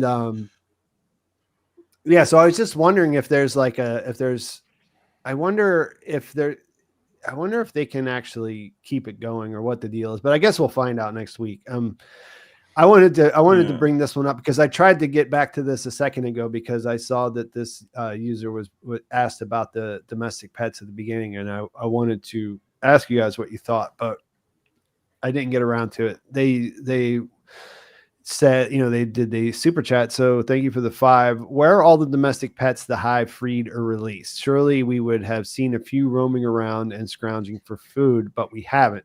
And we talked about this a little bit before we came on, but we didn't talk on it on the actual stream yet. So my thinking was, I mean, Carol's not a pet owner. Most of the focus has been on Carol. I feel like it's sort of like cell phones. You know how they say like cell phones made it hard to do a lot of stuff on TV. So, you know, like they look for reasons to not have cell phones. And one of the first things that this show told us was that the cell network was out. You know, and so she can't just look things up and get, be in instant communication with people and stuff like that. But the pets, it just seems like a technical thing too, right? Like if you have pets everywhere, like that's a big production cost and thing that you have to manage. So I didn't really think too much about it. So do any of you think that there's some, and again, I come from the point of view that yes, they will take advantage of things, but no, they're not really, there's not some secret thing going on with the hive that we're going to find out later that's going to be like, whoa, that changes how we feel about the hive. Like I feel like we're already pretty programmed to be anti-hive as individual human beings. So yeah, I don't think they really need to go in the direction of like surprising us with the surprise twist that, oh, they're really they look really happy and everything looks cool, but there's already a built-in dark side as far as I'm concerned. Right. A dark turn is not necessarily like that they're doing something with the pets that they freed up. Doesn't seem like it a natural fit for the way that's laid out. But what do you guys think? I'm a pet owner, by the way, and I feel like if I was absorbed into the hive, that the dogs would still be in my life, even if I was, so I understand where the question's coming from. I think the I can't remember her name now, but the Chinese English speaker and whenever she went to when they're Air Force, I think she made a comment about the pets too. She said they can't take my dog or something to that. I feel like she's unjoined, but even if I was joined, I would think that, yeah, my pets would still be hanging around. But do you think there's does it bring up anything nefarious for you guys that we don't see pets regularly? I don't know. I think because this episode was so animal focused, like with the wolf dogs or whatever, and the crows, maybe that's why the whole pet thing is. Because I hadn't thought about it until people started bringing up this episode. So I don't actually know because we know for a fact. Maybe this is just me, but I know for a fact that like pets, like you mentioned earlier, Pete, we don't know what a rat is thinking. So like that rat was just a host. It wasn't like part of the hive for if anything. Like it was just a host for the virus. Not for anything that human consciousness could interpret. I don't think. Yeah. So like the animals can be. I don't like if you could read an ant's brain like that, you wouldn't. What would that mean? It would mean nothing. But imagine if you could read it and it was just really, really smart, and it was just like saying things that were really smart. As saying that I'm a pet owner, like there's a lot of times when I try to think that my pets are thinking like people, and that's why they do what they do. But just watching them for any period of time, I understand that that's not what's happening at all. No, but to your other point, I do think different shit.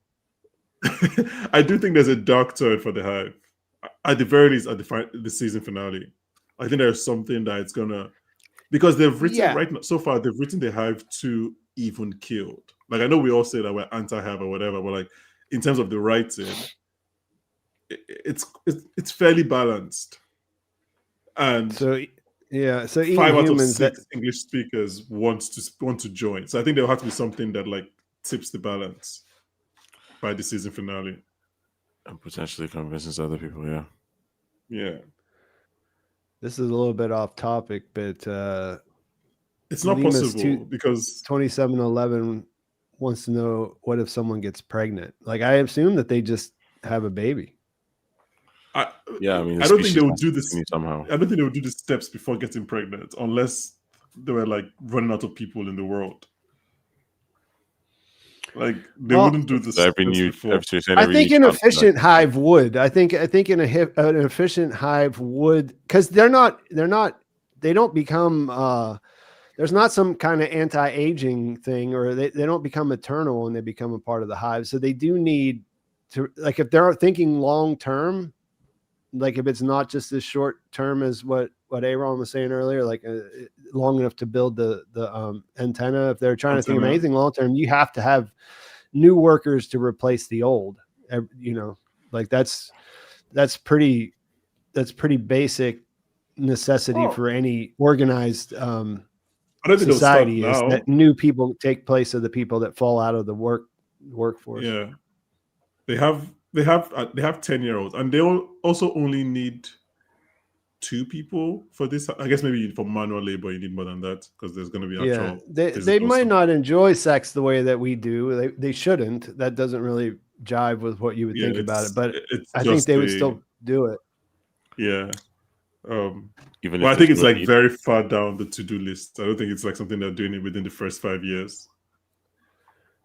Yeah, they'd have to be doing it to kind of prevent the species from, going extinct. Assuming that's something they were still invested in. For all we know, there's another planet, another 600 light years away, that they want to send a signal to. I do wonder, if people talking about we haven't seen pets. We also haven't seen babies. We've seen children. I don't think we've seen a child under the age of like maybe 9 or 10. It would be, and Pete's like, I don't know. There's going to be a deep dark secret, but like, I could easily see that we look back at that first episode where there is that baby carrier that was slowly shaking off, and only Carol was there to save it, like as foreshadowing for I was thinking the same thing earlier. This isn't a great world to be an infant. Either your Mm-hmm. brain's not capable of joining the hive yet, or you are not physically and like maybe they'll get to having babies later. But the other thing is like, well, maybe we haven't seen babies is because they're all taken to like the nearest football field and there's industrial scale nannying happening where it's like, that these kids are being given a proper you could just being cared that for. might be, I think that might be more efficient if you didn't care about the individual connection between parent and child, then you could just take them all somewhere together and do it collectively. That sounds like a horror story in our version of reality, but can I ask you guys a question? Because you guys the three of you are all like bigger into sci-fi than I am. How hard into the sci-fi of this do you think Vince is going to go with this show? Like, is this show going to be hard sci-fi, or is he going to remain? Because I was talking to somebody the other day, like kind of a casual TV watcher, and they were like, "Oh, they like Pluribus, but so far they haven't been able to justify like a second season. Like they said that like they haven't got the big thing per se, if that makes sense." So like, and I guess what I got from it meant like it's just still a show about grief. It's not like a big sci-fi show, which is kind of what they were saying. So like, do you think this show would ever go full hard sci-fi? Like for example, aliens coming to the Earth or something like that? I don't think that. I don't think that, but I think that they feel like they have enough to justify 3 or 4 seasons based on what they want to explore because of this. I mean, I think that as far as I don't think it is hard sci-fi necessarily. I just sort of went over that in the video that I made this week. I looked into a lot of what the actual, like what Vince Gilligan said in interviews and things like that related to the premise. They went semi-plausible. They wanted something that would sound real enough that it wouldn't, you could get immersed, you could get your immersion going, you could suspend disbelief, but that wasn't the most important thing. What happens as a result of their semi-plausible event was what, to me, that's what I took it as what they were more interested in exploring. That said, I mean, he comes from a background where he likes the Twilight. He grew up liking the Twilight Zone. He says that's his favorite show of all time. He wrote for the X-Files, which is one of the most popular sci-fi shows of all time. So yeah, I mean, I feel like some of what he said about it is because he doesn't want people to miscategorize it or think that it, get the wrong impression. But I think deep down he's a sci-fi nerd and he really wanted to explore this sci-fi idea he had, and he thinks that the way that the idea came to him, he's got 3 or 4 seasons. So yeah, I know. I obviously Apple gave them a 2-season order, so we know that 2 seasons are confirmed at least. Yeah, I agree with you guys. I don't actually think it's ever going to be like full on. I don't think. Yeah, I think Severance is going to be more sci-fi than this show. If like I think this might be the least sci-fi out of all of Apple's sci-fi shows. So I'll be surprised if they went like fully hard sci-fi. Yeah, I don't think there's like sci-fi reveals like that in the sense of that's what's gonna make or break it. But I think it's traditional in the sense of like there's this piece of technology that changes everything and that drives things, and that's what we're working with. Yeah. As his says, do you think the way they would rationalize eating the bodies is right before they passed away, they asked us all to consume them, so we are. That seems I think very convenient. regular normal humans probably would, but I don't know that they have that need. I think they would probably say it's just utility wise, it's there. Why not do it? But I like the idea. It's made me laugh. So, I mean, I guess that kind of gets us to the end of where I had in mind for the the notes. Is there anything else floating around in your guys' heads that you want to go to before we start to wrap it up? No. Looking through I my did have a notes funny this week. interaction with Go with ahead. a friend who like he texted me and he was like, let me get it up. He was like, oh, why did they not show us what Carol saw? And I was like, because it's a cliffhanger. Like they want their audience back next week. And then he replied with like the face smacking emoji. Was like, I forgot how weekly TV works. It was like, I don't know what I was thinking. I was like, yeah, that's kind of how it used to work. We're Person's just used to the binge drop. Yeah, because I think maybe he sent it. He was like, "Oh yeah, that's how TV works. You give a cliffhanger for the next week." I was like, I have, I guess I have maybe two things. They're calling for us to wake you up, Ebube, in the chat. Maybe you're dozing off a little bit there. Oh, but I am awake. I can see that you are. I was just saying that I just saw that go by. Oh, okay. Well, in any case, I feel like my first thing that I have in my mind is the milk cartons. I was wondering, like, okay, is it all just one liquid, or is there a reason they're kind of still categorizing them into flavors? different flavors. Yeah, that I saw that you added that, and that is something that I wanted to hear what people thought about that, the different flavors. Yeah, so that was one thing, and I guess the other thing that I kind of thought about was, I guess, in terms of the whole thing about the children idea / babies. In the very first episode, we see Carol at the hospital, and she gets to the hospital while everyone's convulsing, and there's a lady with a baby carrier. Yeah, and Carol A.ron was saying this earlier too. Exactly right, and I wanted us to kind of get back to that, because it's like they don't show us very specifically. They don't show us what exactly Carol sees, but she's absolutely mortified, like even more than she was already mortified.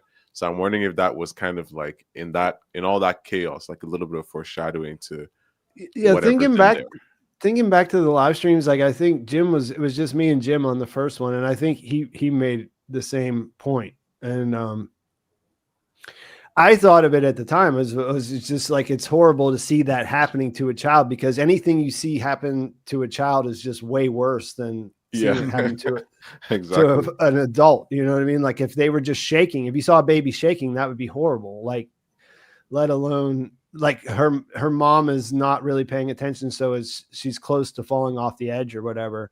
But yeah, I don't know what the rest of you guys think about that. But it now that we're starting to think about different things, it does feel more pointed than it did at the time. Pete, you mentioned this earlier, and I just wonder how much of this is just Vince being like, I have been working in TV in 30 years, and I know what's difficult to shoot and what I don't want to shoot. So I don't want babies on my sets. I don't want animals on my sets. Let's do this without them. But yeah, I mean, if there's a deeper thing, I'm sure we will find out. But I don't really have any theories about it. No. I think I've even heard him say several times on the Inside podcasts where he says the two hardest things to work with are animals and children, because there's tons of oversight. You can only work, you got to pay attention to hours, whereas an adult, they don't really take instruction. Right. Yeah, they don't take direction. Yeah, I think that I didn't think of that directly, but now that you say it, I feel like that's probably where that idea came from, was that hearing him mention it more than once over through Breaking Bad and Better Call Saul about having pets on the show. Yeah.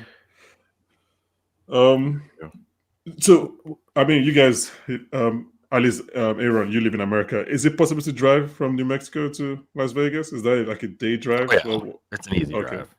So she's doing. I think it's about 9 hours. Okay. Fair. Yeah. Wow. I thought it was even closer than that. Hold on a second. It might be. If I feel like it might be closer, to be honest.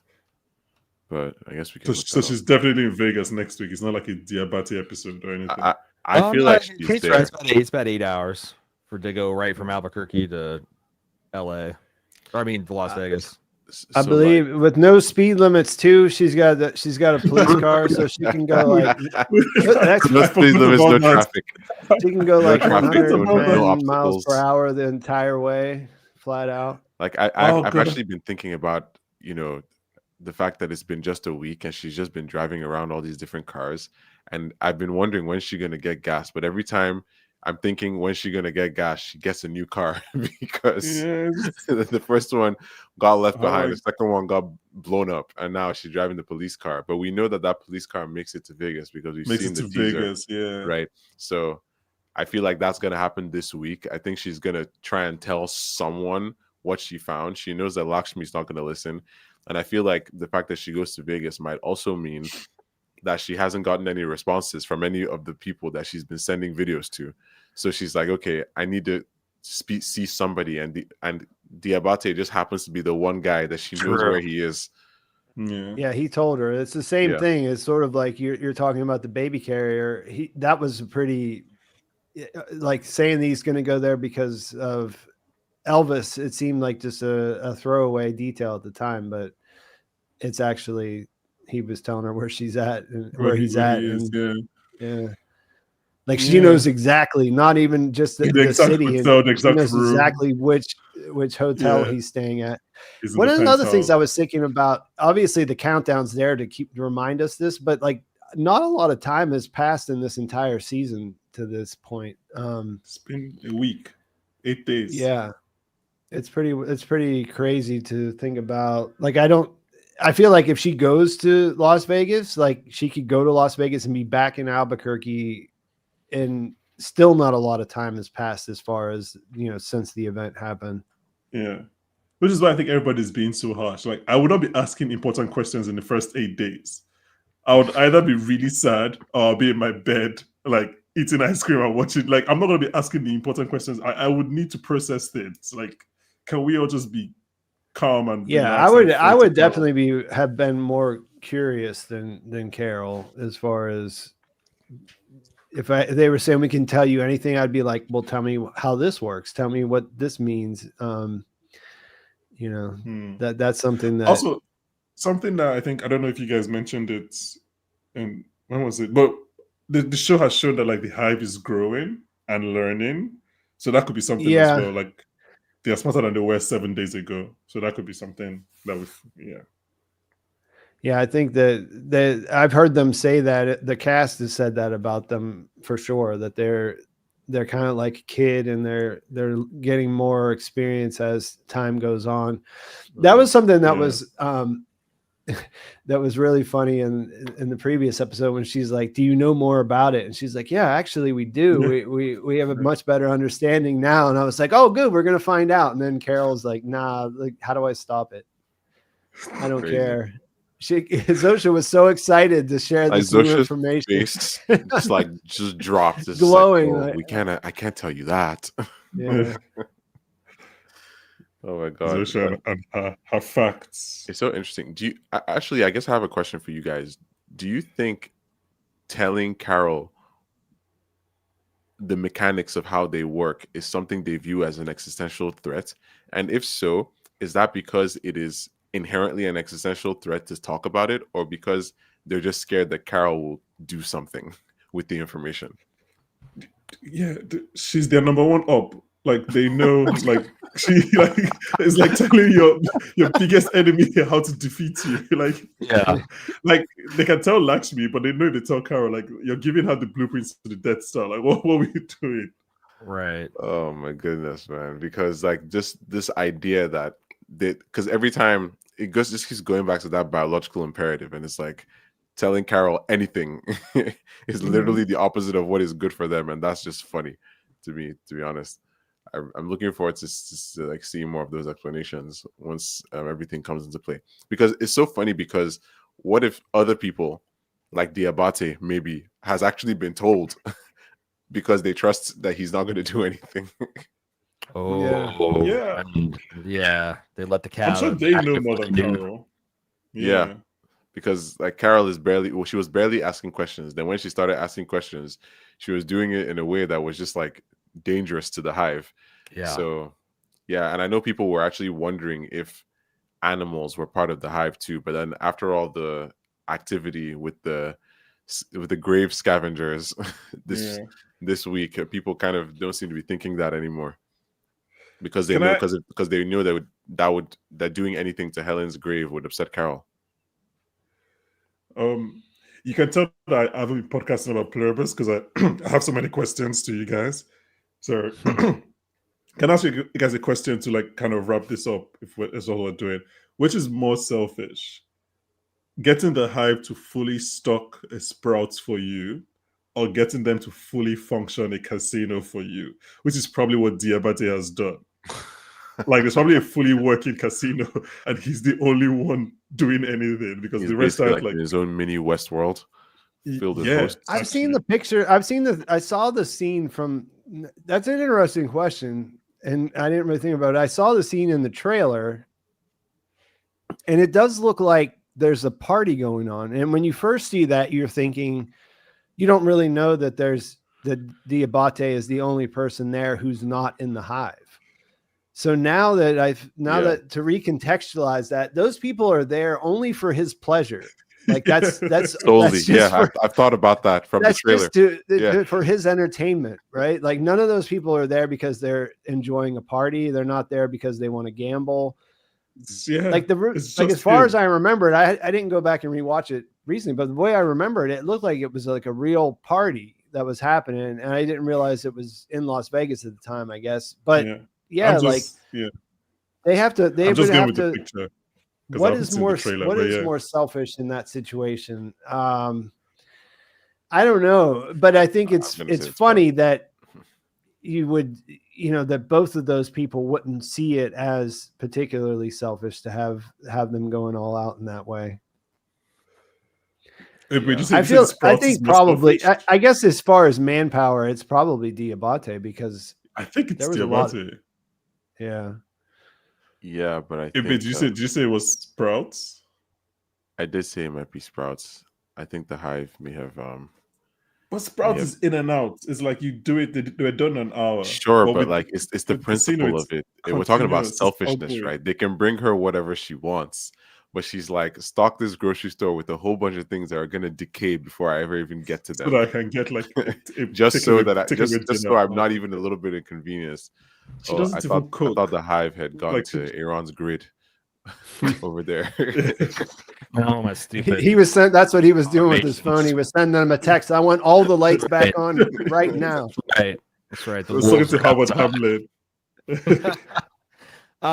One thing I wanted to talk about is they name checked kind of subtly the Agatha Christie novel, and then there was one which, if you don't know, is the plot is roughly the same as Knives Out, Glass Onion. There's someone these like various people get summoned to this island. They get picked off one by one. I think it's interesting that like that would suggest that I think we are thinking in terms of there's the 13 survivors and they're going to fix things, and then all 13 of them will get the serum and they'll all. But what if they're actually foreshadowing that it's going to be like, oh, we figured out what the problem of the Lakshmi and we got her, and then a couple weeks later, we've got Diabate figured out. I think that would be very interesting, like this ticking time bomb of like, oh my God, there's only 9 of us left. There's only 7 of us left. I'm just pointing that out, that'd be an interesting way that like that everyone's slowly picked off one by one, and then. I mean, if Carol, if you follow that out to the conclusion, it probably doesn't spell good things for Carol. But that can make sense because I could see Manousos being a. I mean, everyone disagreed with it when I brought it up last week. That, or not that I was, but just as an option, everybody thought he would be an ally. But one of the things I was thinking, he's so paranoid, maybe he won't actually ally with her directly, but maybe he'll be a problem for them, and then he'll end up getting eliminated, and that could be something that would certainly make it more complicated for the other ones who are still there, right? Like if they're like, well, we had to get rid of that guy, he wasn't wasn't going to go along with the thing. You know, he wasn't going to be a team player. He wasn't going to join the hive. So we had to do what we had to do. That would certainly reframe things for the other people. Yeah, you think so? Yeah, and also I don't know if this is not even related, but I also do. I think A.ron, you brought this up because of Carol's excerpt. So you brought this up one of the lines, maybe episode 3 or whatever. But I do think Zosha will be unjoined at some point. I don't know if that'll be this season or next season, but I think she'll be unjoined at some point. Didn't they give her a day pass? That would be interesting if that would be a very interesting whole episode exploration if the hive mind's like, okay, we're going to release somebody, they're going to be fully themselves, and you can ask them any question. Carol, I don't think it's going to be voluntary. I think something will happen. It would be for Carol's benefit, yeah. Day pass is so funny. They're like, make sure you return in 23 hours and 59 minutes. Yeah, that's a Twilight Zone type thing for sure. That would definitely feel Twilight Zone to me. Yeah, because I mean, there's obviously some kind of connection going on there between those two characters. So something is going to happen. They're not going to that's not something that's going to be completely unresolved for the entire series, I don't think. I mean, you could do will they, won't they, but you're like for 3 seasons or 4 seasons. I mean, I don't know. I don't know. They do a bunch of stuff that I'm like, how long can they do that though? So I'm not really sure.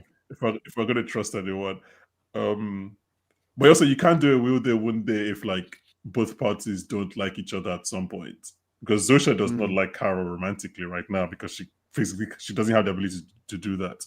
So yeah, she doesn't have the individuality necessary for something like that to make sense. So she would need to have that free will for them to bank on the chemistry that they've created. So I think at some point she'll be unjoined. We were talking about the Twilight Zone thing here. A TZ episode where a guy dies and goes to heaven. Girls always winning at casinos, food, but then finds out he's actually in hell. Yeah, I mean, I guess that was. I was about to spoil a comedy that came out 10 years ago, but let me not do that. A TV show that was really good. All right. Well, I think that we're going to have to wind this one up. Okay. Unless you guys have a thing that you want to, any burning thoughts or questions before we go out. I've just have nothing but turkey hangover and deviled eggs and sweet potato casserole, just clogging my brain and nostrils. I'm surprised we did 2 hours on this episode. I'm actually quite surprised we did 2 hours on this episode. Yeah. Well, yeah, it's just like I said, that whenever I took my notes for this episode, I wrote down everything that happened, and it was still the shortest amount of notes that I ever took for any TV show. Yeah. For an episode that happened that was like so packed with so many different things and so many different beats, it was actually very straightforward somehow. Yeah. Because the investigation, like the leaving and the investigation were huge things to see, but there's not really much ambiguous. Like it's not hard to figure out what's going on there, you know. Like the investigation was point A to point B, and I do think that there's the character stuff was it resonated. It was quite good. But it does sort of amount to what you were talking about before about it. That's sort of like the end of her grief. And it's the same with the cliffhanger. The cliffhanger is what it's a classic cliffhanger that's where everything is, all the thinking about what happens next is right around that what that is and what that means. So we'll see. Yeah. 4 episodes left. That's interesting. Someone's asking about something in there that's unrelated to this about Dexter. Why I didn't cover the last Dexter? It was just timing, and it was a new season and a new series. I wasn't sure how it would perform, so it was that's really what it was about. It was quite popular, so if they're doing more seasons, then there's possible that I would go back to it. Have you covered Dexter before? Yeah, I did the reboot one, and it was quite popular. So a lot of people were introduced to my channel through that. I like the original one, and I wasn't 100% on board with what the resurrection or the reboot or whatever, but I've seen part of the new one, and it wasn't too bad. I thought it was different. It was in a different category, so I will check it out, and I will think about doing it when it comes out next time. A lot of stuff for me it's just timing is super. It's really difficult because there'll be nothing on, and then there'll be like 5 things on, and ain't that the truth? And then I have to see what I can get access to and what I can't. You know, like it's a bit like gambling, you know. And like with something like that, like I could have known for sure that it would probably have performed well, but if I'm not sure how it's going to turn out in a brand new thing, like, you know, it's hard to commit full throttle before, especially if I got other stuff. I mean, then I know is going to do well as well. Yeah. So I have nothing against it. It's just timing is like that sometimes. Yeah. The streamers never think about the podcasters and YouTube creators, but are the important people they should think about. They should definitely schedule. All the networks should get together and schedule so that the shows don't overlap, so that we can we don't have to do more than 2 shows at a time.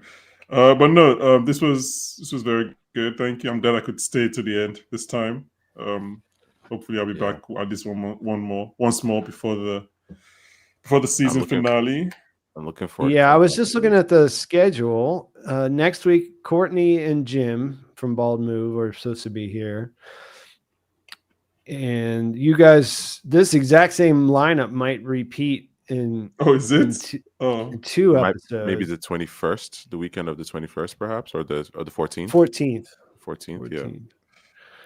And then this is very bold of you, Pete, to be telling your audience your schedule. Like, well, yeah, don't. I don't think anybody's going to be to it. Calling off work because of it. Don't. It's definitely tentative. It may not play out the way that it is, but just as far as next week, I think for sure it will be at least Courtney and Jim, and maybe somebody else will pop in too. But yeah, we'll see. And yeah, thanks for everyone for coming on. You guys can do some. I'm gonna post your links again. You guys can do some.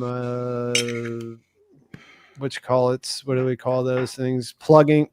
Plugs. Yeah. Oh. Yeah. I guess we're doing Popcorn for Dinner. We're doing Pluribus. Ebube is doing that with Chris every week. Please check that out.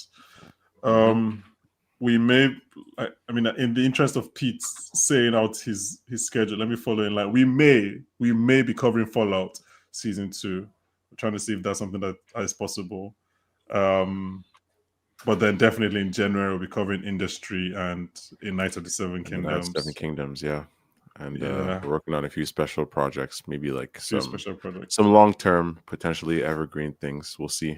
Doing some experiments. A.ron, have you ever watched Industry? No. Are you highly recommend Industry? It's just like what Pete says is like, man, I borderline when like my friends and family in real life come up with recommendations, I almost treat it as hostile.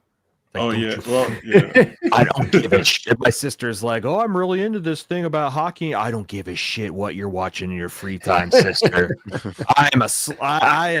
My nose is set to this grindstone. Get your letter. It's really relatable. that's how I live my life. Like, you're not going to recommend anything that I don't already know about. So I'm just like, I know about that show. You're Like telling I've me, and I known just about don't it, have just the I time just to don't watch have it. the bandwidth. Yeah, Yes. the bandwidth is really what it comes down to. That's Yeah. why I felt think- like because people have been asking me about Dexter, and it was just like, if there was enough time, I would have probably checked it out, but I didn't. It just didn't work out that way. And sometimes like that sometimes that's kind of annoying, like, and you get like, because there's things that you do want to watch and you do want to be in on and you can't. But I haven't watched The Lowdown with Ethan Hawke, a show that I really do want to watch. I just haven't had the time to watch it. Like Ethan Hawke and Sterling Harjo. It's like the guy who made I watched Reservation I watched the premiere because I heard a lot of people talking about it, and it was cool, but it didn't. I wasn't absorbed to the set and like the way that I had to watch the entire series. The reason I brought up Industry was because that's the way that I first came in contact. Well, I mean, I guess For All Mankind, but that was the first thing that I knew you guys were had some. You got a bit of a following from Industry because not a lot of people were covering it. Yeah, Industry in the last season, Industry I thought really came into a stride, right? Yeah, it fully hit as like must watch TV for me. So I tell everybody about Industry because obviously I tried to watch it. The first season is the worst season. It gets better with each season, and like I think that's a good thing to say about a show that is in its fourth season. So like, no matter how you feel about it was not even bad. Like I it wasn't bad. It's not terrible the first season, but there's a lot of things about it where you're just sort of like, well, they're trying to be cool or they're trying to like to appeal to this certain thing, but then you realize that the writers are actually that's just who they are. You know what I mean? You can't really know that going in.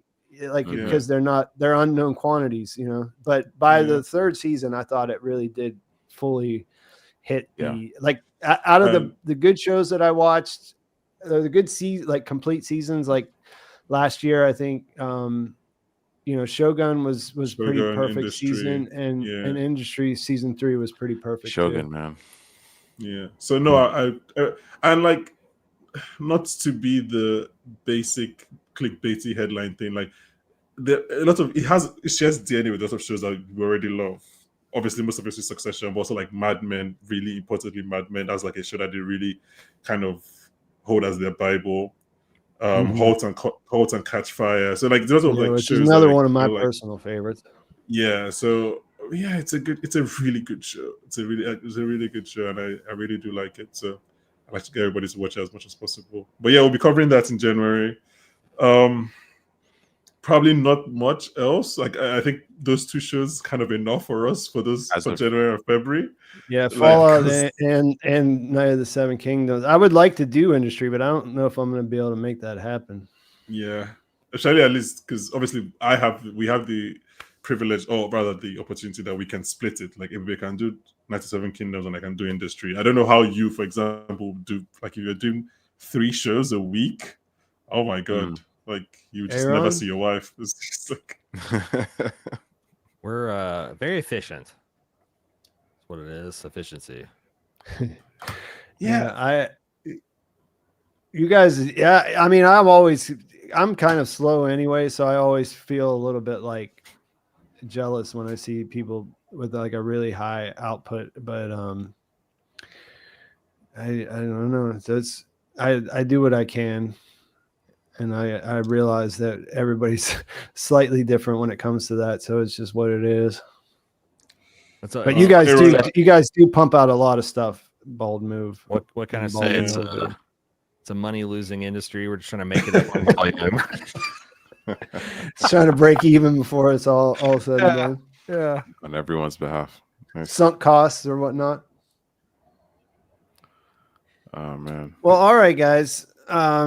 We're kind of just talking to each other now, not really talking to the viewers anymore. So we should probably wrap it up. Thanks again. Like I said, everyone here will be back before the end of the season. There will be different guests that are going to be mixed in as well. So definitely join us next week. at 9 p.m. That's going to be the time, unless maybe towards the end I might do some previews and do that earlier, but not right now. It's not in the cards, so I'll let you know if I go that way. Thanks again, everybody, for taking the time to coming out. Thanks to the viewers. Thanks for everyone who had questions, and thanks for watching. I'll talk to you soon.